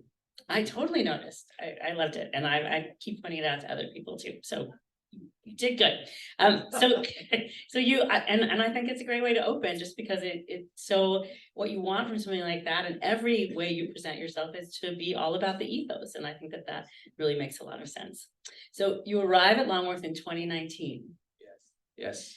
You inherited a season, or you planned your first season? I can't remember. I inherited a season. I did make some recommendations. So one of the recommendations I made was a new play by Ricardo Perez Gonzalez called On the Grounds of Belonging, that he had developed in the Emerging Writers Group, also at the Public, and with his collaborator David Mendizabal. So we did the world premiere of that. That was the very first play I produced as the new artistic director, but everything else was I inherited. Yeah. So then the pandemic hit, and what were you thinking in that moment? Were there already signs that there was this theater sustainability was in question? When Barbara and I actually were just talking about this, that during my interview for the job, we started to talk about how the American theater sort of writ large was like shifting and the landscape was changing, and how could Long Wharf sort of meet that moment? I don't know that at that point we had contemplated leaving the building, Right, but right. one of the things that I learned was that Long Wharf Theater didn't own the building. I think a lot of folks thought we owned the building. We had been renters for 50 plus years, and that the increase of rent just keeps going up and up. And so I think when I realized, oh gosh, our long-term, we were in a 10-year lease. I was like, okay, it's up. This is the moment to think about our future, because we had to decide, are we going to enter another 5-year, 10-year lease? And it felt like this was the moment to be bold, to be imaginative, to really think about the future in a new way. And one of the things that we kept coming back to was the wisdom of Luis Alfaro, who I mentioned in my reflections. So we had, during the pandemic, we did we called it the Artistic Congress. We wanted to find a way to stay connected to our audiences. So we did a virtual convening, like a virtual conference. And I asked Luis Alfaro and Dominique Morisseau to write love letters to the field that, it's 2020, there's a reckoning happening. There's so much, the American theater sort of in crisis. What are your words for us as a community? And so they wrote these beautiful reflections about, the promise of our future and hope. And one of the things that Luis Alfaro said was, he said, that COVID and the shutdown was the great pause, but that the great pause had become the great possibility. And how do we live into that possibility? And I remember bringing that to the board and to the staff, how do we as a theater company live into that possibility? And maybe it's letting go of 4 walls, bricks and mortar, and bringing theater to the people of our city and our region. Yeah, wow. I love that. And I love how you talked about approaching it with imagination. We talked a bit yesterday, about about how creativity, like we're here to be imaginative, we are here to be creative, and often the administrative part feels like it might be in its own little silo that isn't part of that. But obviously the only reason to be a producer and artistic director is to employ what you have, which is your imagination. Yes. So did you feel like there were structures in the way of this idea that there's just unburdened imagination that could recognize a new potential? Did you feel like there were what were obstacles, and what were also explorations that felt like, oh yeah, like things just opened up like a window? The biggest obstacle that presented itself then is the same obstacle that we as a theater company are facing now, and it's getting better, but the obstacle of change, the desire for change. When a theater company like Long Wharf, that was founded during the regional theater movement in 1965, the same year that El Teatro Campesino was also founded, which I find to be an interesting sort of, just in terms of my life and the connections there. It's steeped in tradition. Like, I think that the company, under the leadership of specifically Arvin Brown, who had been the artistic director for many, many years, built a real loyal following. And so people understood the company relative to that building. They had built so many beautiful productions and memories and relationships that were about that building. So when we made the announcement of our path forward of letting go of the building and ushering in this new model, people couldn't, it's like, well, then you're not Longworth anymore. And what I feel like I had to say is, no, no, no, Longworth Theater isn't just about a building. Longworth Theater is also about our relationships. Longworth Theater, those memories and that legacy and all that we built is going to be the bridge into our future. So we're not letting go of that history. That history is going to inform our path forward. But that's been really hard, Susan, because a lot of the feedback that Nancy has received, Barbara, right, our board, our staff, all of us is like, oh gosh, Longworth Theater has lost its way. And what I feel like I keep saying to folks is, give us a chance.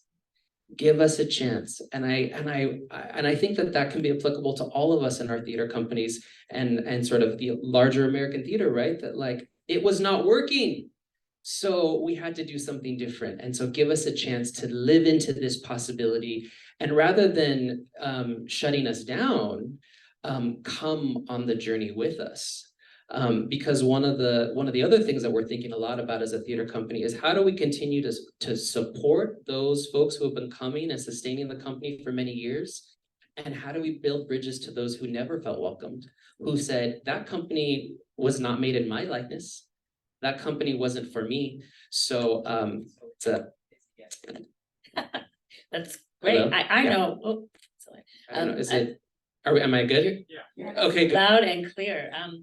As someone who also runs an itinerant theater company, I think that, and something that we try to explain a lot to people who need to explain what we do, that the theater, you say theater company and people have an image, and usually their image is a building. And so they can't differentiate that. So it's a challenge, but it also feels very exciting because the idea of theater company is also something that I think needs to explode, because as we all know, theater companies take so many forms and they work in so many contexts. And to me, what's exciting about this, and equally from my experience, every time there's a show, you get to create a new context for the project. It's not just, it's gonna be here and we're gonna get the TD in. Very much so. It's about creating a project, an event.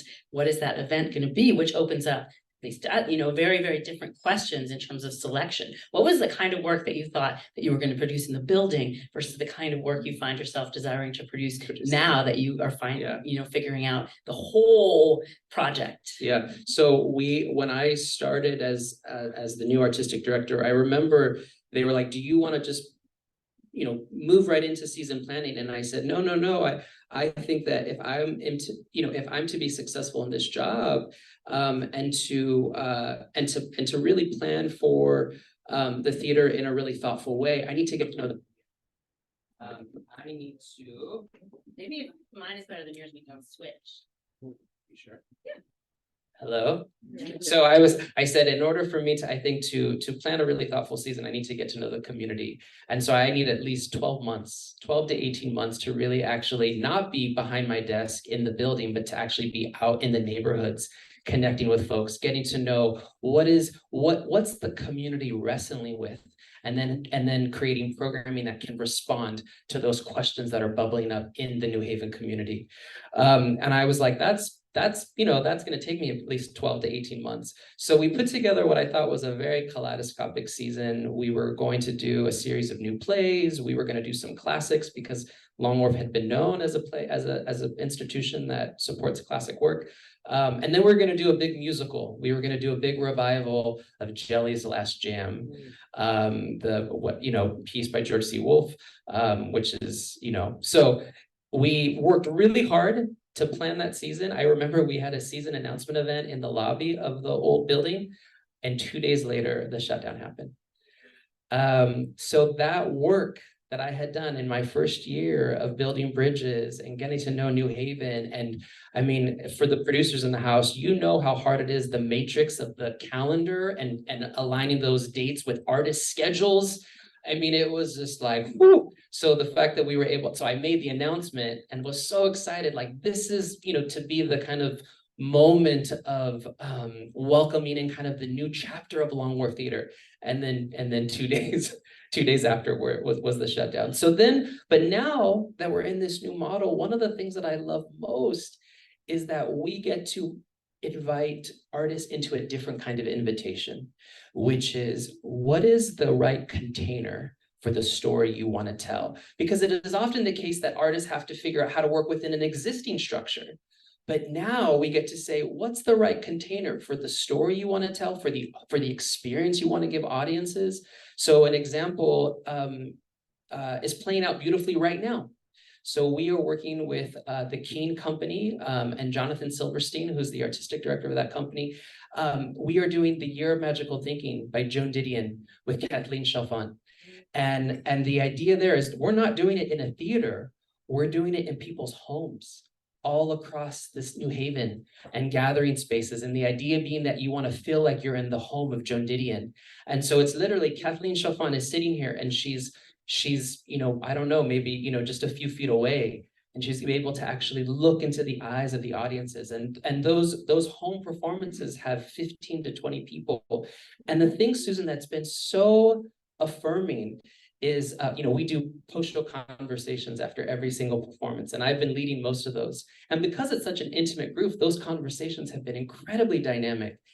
And y'all, the number of folks who raise their hand and say, Jacob, I've been angry at you. I've been angry at Long Wharf Theater. You had lost your way. I couldn't imagine Long Wharf Theater without a building.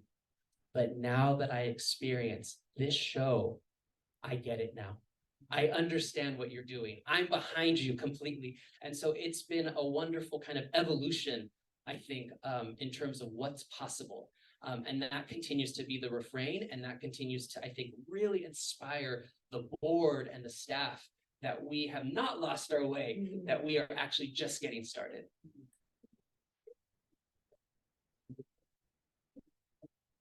One more, we just have to be loud. Oh, no, Yeah. I don't work. Is it back? Nope, Okay, it's back. We're back. That's awesome. I love that so much. I love a play in the living room. I also just want to say that if I'm gonna be in Joan Didion's house, I want it to be the Malibu Beach house. Yes. Anyway, that's what I meant. Never mind. Joke. So what's next? What other containers or contexts are you thinking about? And has it been difficult to find partners out in the community who want to have a full Long Wharf show, and whoever is coming into that, come into their space? Yeah, I think it's important to be transparent that I think when we made the announcement that we would activate the many stages that exist across New Haven and the region, we thought that the spaces would be more plentiful. You know, when you go and you find a space and you talk to a landlord, and it's like, yeah, we'd like to transform this into a theater, or we actually want to lean into the architecture of a space. You know, that's really exciting to me. But the first question is, well, how long? It's like, is it a weekend? And then when we say, well, actually, no, it's like 5 weeks, they're like, well, I could never, so it's been really hard to find available spaces for the amount of time. Like, that actually has been a real challenge. But we're chipping away. We just announced our spring season. We are going to be doing A View from the Bridge by Arthur Miller. And one of my dreams had always been, even before we had left the building, was to do that show in a boathouse. He's a longshoreman. So what would it look like to illuminate that text, to have that play by the water? So we've identified, it's called the New Haven Canal Dock Boathouse, that is owned by the city. So I went to the city and said, will you partner with us and help us tell this story and bring this story to New Haven and help us revive our history, which is, we started in 1965 with Arthur Miller, with The Crucible, a 2-week run. And so I think now is the moment to return to that playwright that started it all. And so that's what we just announced. We're going to do that there. So beautiful. Yeah. I love that. And are artists responding when there's this sort of open season on how their projects can happen? How do artists? I think so. I think it's to be continued, because the other thing that is happening, and I think the model lends itself to this, is that there are some artists who are incredibly, like the director of A View from the Bridge, so excited that he gets to tell that story in a very particular context and in a very particular space. But there are some artists, specifically some of our commissioned artists, that are like, actually, Jacob, I want to be in a theater. And our model allows that to happen too, right? It's a yes and. So yeah. And stepping back just a little bit, did you feel like when you were deciding to you can't maintain that space. So what else can you really do? Did you really want to go out into the community in the same way? Or did you feel like this was a necessity and now this amazing idea has popped in my head that if I don't have the space, I can come up with all these other places that we can make work? And that actually moves closer to my community idea. Does it feel like a chicken egg thing with the kind of eventuality of leaving the space? Yeah, I think that leaving the space, I think, like I mentioned, I think when I started, I don't know that I had contemplated like such a kind of dramatic move. But I knew, and one of the things that I talked about when I was a candidate for the job was I said like Longworth Theater needs to really shore up its relationship. If we are to be relevant, if we are to really think 7 generations ahead, that's something that Ty Defoe, the artist, always, are we thinking 7 generations ahead in terms of the thing that we are building? So if we're thinking 7 generations ahead and trying to build a theater company that will be around for the next generation, I knew that we had to really rethink our relationship to the New Haven community and really be intentional about how we do that. So I thought we could do that by being in that space. But for those who maybe don't know, the building was sort of on the outskirts of the city. It was in a food terminal, so the smells were quite unique. In the summer, we were right next to a chicken processing plant and a sausage processing plant. And it was meant to be a temporary space. That it was vacant. The founders, John Jory and Harlan Kleiman, had graduated from Yale School of Drama. They were like, and it was the height of the regional theater movement. Let's bring kind of world-class theater to New Haven. And with the support of Newt Skank, who was a community leader and an attorney, he was like, well, there's this vacant space in a food terminal. Let's transform it and make theater. And I think the hope was that the city was going to do a big kind of revival of that area.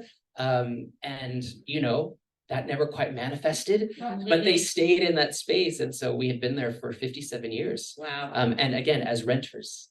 So in that moment, what stakeholders did you go to and how many, or did it just feel like, no, we have to do this? It's not really time for buy-in. How did you approach the idea of telling people that that is the way you were going to go? Oh gosh, well, that was a complicated process just because it was the timing was such, was that I think in an ideal world, we would have been able to probably, you know, just to be super transparent, like I think having more intentionality about making sure that the community was really behind us. But I think we eventually got there. I think in an ideal world, we would have been able to really connect deeply to the artist community, the local artist community, you know, community leaders.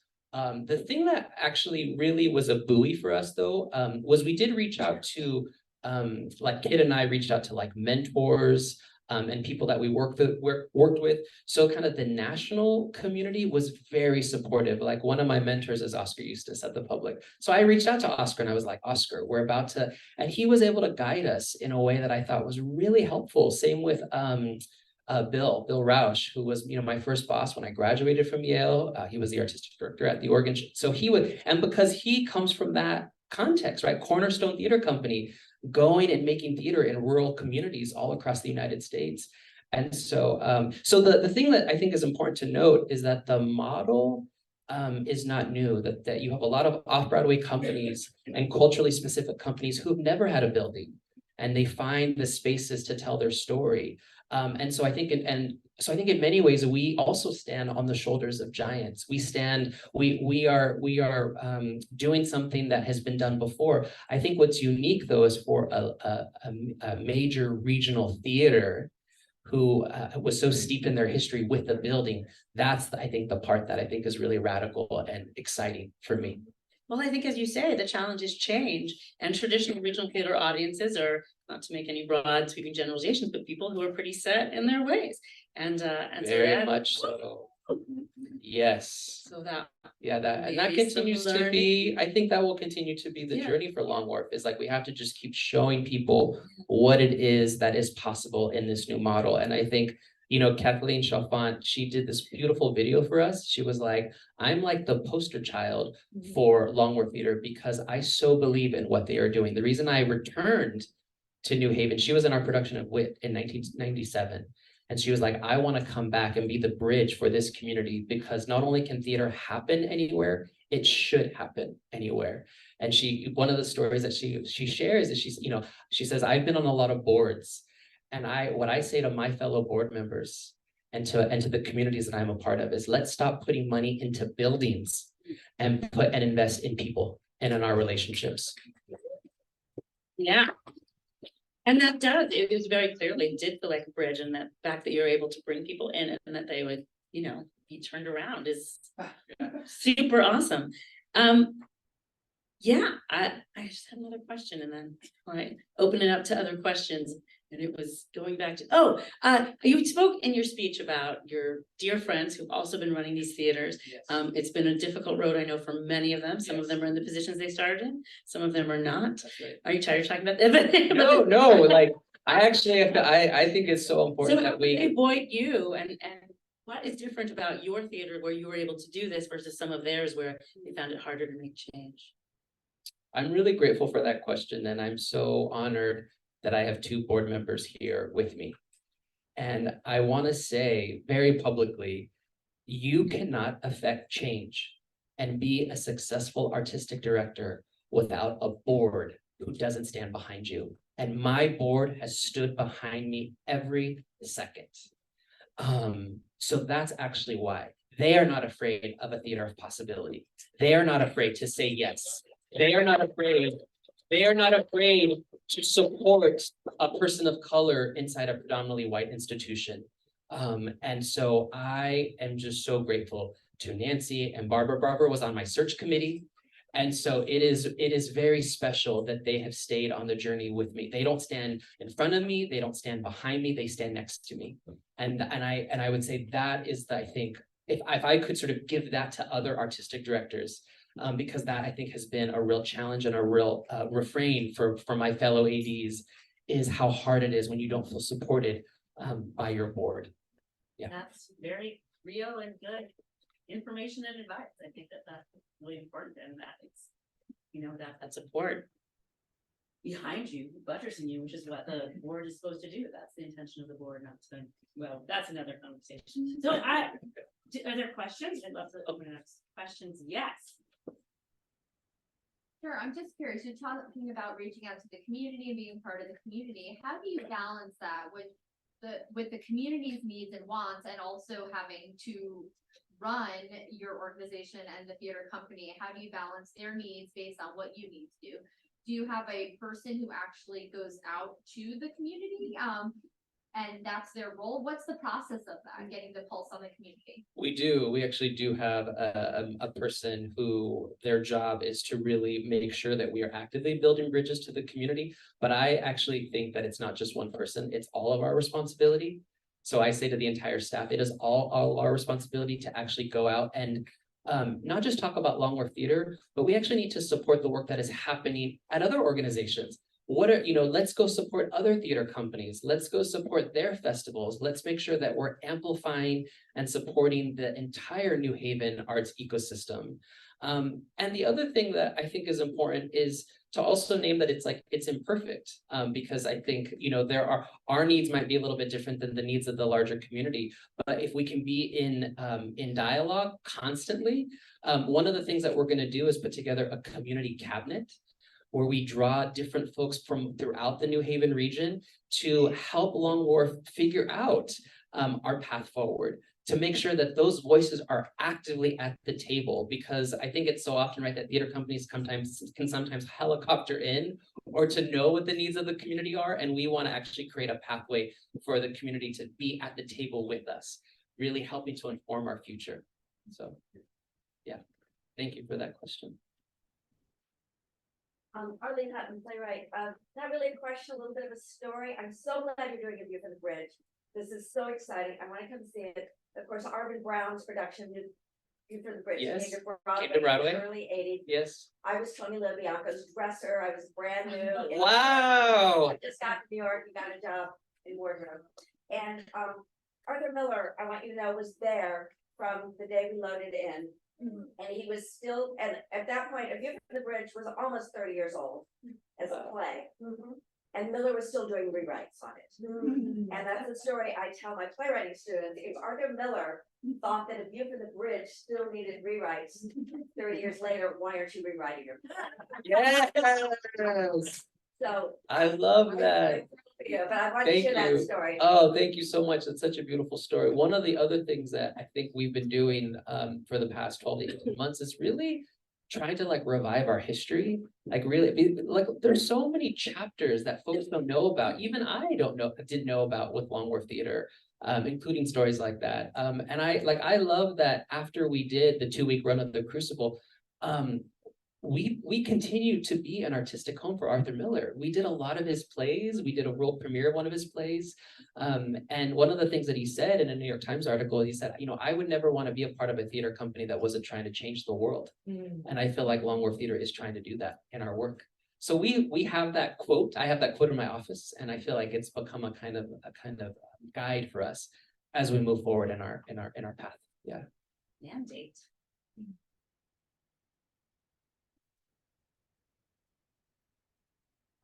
You are somebody who has started an institution with the Soul Project and now are stepping into a very long storied institution. Can you talk a little bit about not only like the way that you've taken lessons from starting something from the ground up and then having to not only step into the institution, but reinvent the institution, but kind of the different lessons that engage with each other through those different types of leadership? Yeah, that's such a good question. The different lessons that I have learned from the Soul Project and then how that has influenced the lessons for Long Wharf Theater. Am I capturing that correctly? It's interesting because I feel like I think because I've been inside these large institutions for so long, I think in many ways that's like informed the strategy for the Soul Project. And I share that. What I mean by that is because I understand how these institutions work, it's allowed me, I think, to be effective in how I'm leading the Soul Project, so that when we go to a partner, I sort of understand sort of the rhythms and the culture and sort of how to actually affect change in these organizations as a partner. And it's not always been easy. One of the things that I've said to all of our partners is if the only time you produce a play by a Latinx playwright is when you're in partnership with the Soul Project, if that's the only time that you produce a play by a Latinx playwright is when you're with us, and then we go away and you don't do the work, then this partnership wouldn't have actually been very successful. That our job is to actually plant a seed or seeds and then go away. And the hope is that you will continue to do the work. It hasn't always worked out that way, unfortunately. But and then in terms of the other part of your question, which is like, I feel like I lost my train of thought a little bit. Well, yeah, I think I'll stop there and try to come back to it. Yeah. Thank you. What else?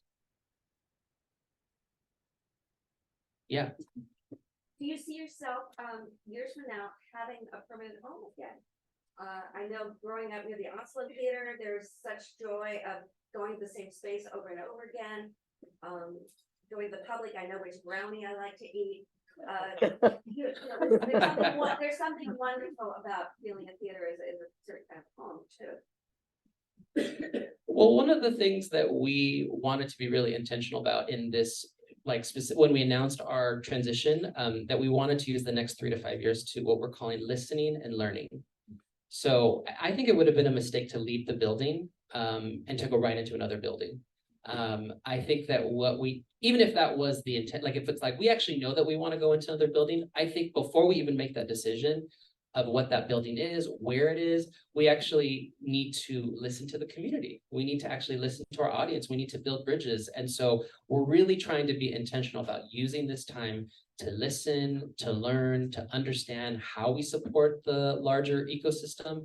And so one of the ideas that we're floating around is the hub and spoke model, which is like, could we be anchored with a space where we have rehearsal, our offices, a kind of education center, and then we still though go out into the into these spokes where we still are showing up in our communities. I think gone are the days where we only have one space and we ask people to come to that one space. I can't imagine that would be the future of Long Wharf Theater moving forward, and I hope it's not. So yeah. That is raises a question for me, which is about, the subscription model not going so great anyway. You had subscribers, that was sort of a general thing. Are you finding that the people, I know it's early, that are going to all these things all over town are different, or that people are following all of the work and still feeling like it's part of one? I think we're gathering that sort of data and information currently. I don't know that we sort of have like a firm. Yeah, I think it's TBD, I think in many ways. Yeah, to be honest. But it's probably the hope, TBD. that people will kind of become more adventurous. Yeah. Maybe in where they'll go to. Yeah, Though yeah. it does seem from the seasons that there's sort of something for everyone also, so. Yeah, absolutely. I see other hands. Okay, go there and then come to me. Okay. Sure. I'll throw this out. This might actually be a question for other award recipients as well, but yesterday we were talking about the idea of this National Theater Conference being a space where we, a think tank of sorts. What is a seed that you would want to drop into that tank for us to think about? I would love to hear from the other recipients. That's a beautiful question. What seed would you want to plant?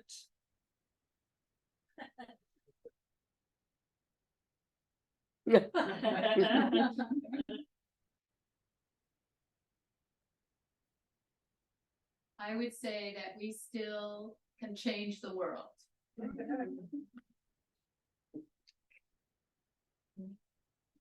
I would say, how do we achieve our goals with what we have currently? Oftentimes, when we go to a theater company, we think, oh, there's a deaf actor, that's great, but oh, we don't have captions, we don't have money for light cues, we don't have Gala Pro, so they just have a TV.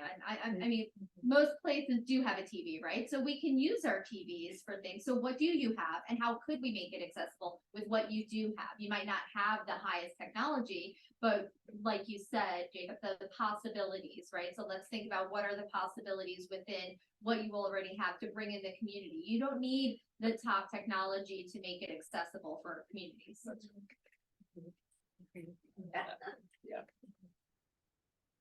Yeah, I would, sorry. Yeah, no, please go. I would say that also I think something that Jacob kind of mentioned about, putting money into people and not into buildings is to really be thinking about and asking like, what is like a sustainable life look like for an artist?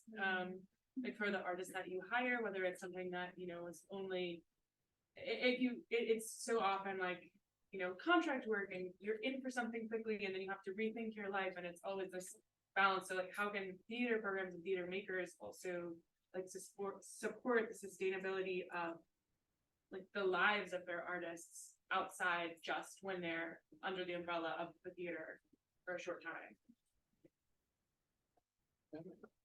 Yeah. Hi, I wanted to say something earlier. I'm Lorca Paris. How do you do? You mentioned Miriam Colon. Yes. I knew Miriam very well. She was a friend of my grandmother's, a good friend of mine.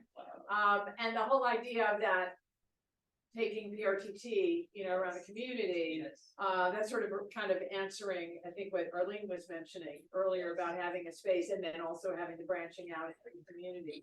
So I was just going to say that when you thanked her earlier on, I was assuming that was part of that conversation, was that she was one of the instigators in touring. Absolutely. Around New York. Absolutely. And Pregones and PRTT have been so supportive of the Soul Project. So I feel, there's when you go and visit the space, the Midtown space, there's a whole room, dedicated to the legacy of Miriam Colon. Every summer we do a new play festival called Soul Fest, where we read new plays, all by Latina playwrights, often directed by Latina, directors, dramaturgs, stage managers.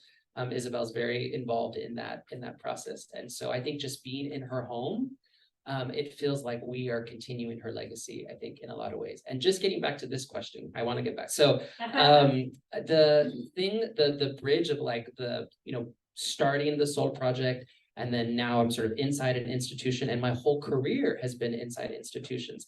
I think the thing that I learned with Soul, and the thing that I'm trying to bring to Long Wharf, the thing that I've tried to bring to the public, to Steppenwolf, to the Oregon Shakespeare Festival, to Center Theater Group, these are all the institutions I've had the privilege of working at, is to lead from a place of values.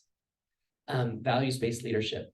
And that's like something we don't talk about, I think, a lot of times. So I'll give you an example. When we start an artistic process at Longworth Theater, just like we do with Soul Project, the first conversation we have with artists is, how do we want to work together?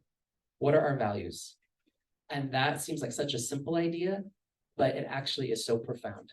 Let's start from a place of, how do we want to be in right relationship with each other? So yeah, thank you for that question. Yeah. What inspires you about working with the young artists that you're working with to kind of make this change? And what things are you learning from them? I think the thing that I am learning is that they are hungry for change, and it's not coming fast enough. Like, that's the thing that I'm inspired by that. One of the other things that I do in all my free time is I'm also a professor. I teach at Yale at the School of Drama. And so every time that I get to be in a classroom with them, man, oh man, if you want to nourish yourself, be in a classroom with young people who are demanding change. And so I think that I just think the conversation about to have hope, to lean into possibility, that change needs to come. I don't know, that just really fills me. And to be totally honest, I think we can do even more at Longworth Theater to create pathways where the youth are really a part of our enterprise. One of the things I would love to do is to have young people on our board. I would love to have young people be a part of our season planning process. I would love, like, how to, at every turn, at every thread for the organization, how can the youth and young people shape the future of the company? And that's something that I would love for us to do more of at Longworth.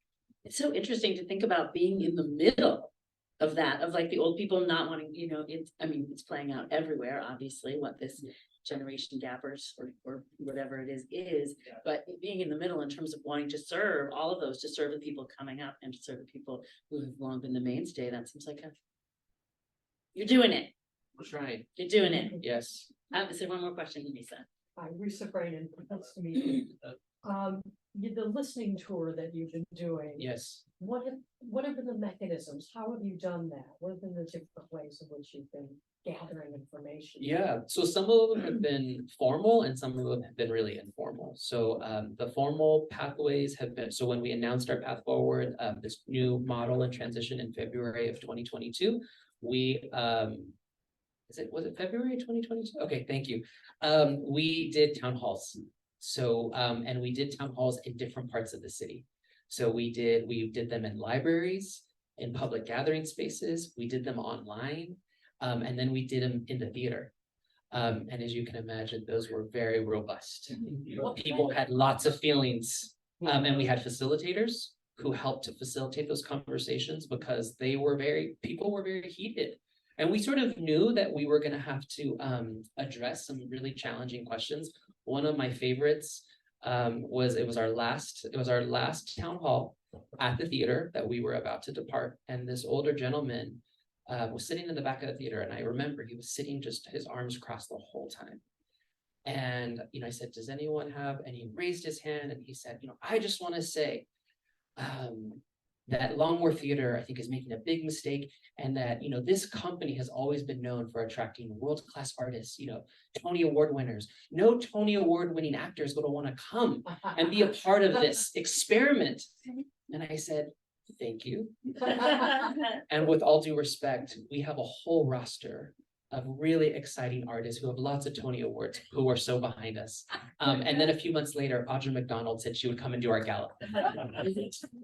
So that was a formal network. And then informally, we have an internal meeting with the staff where we literally look at all of the community events that are happening, and we make sure that we support those organizations and those artists doing work in our community.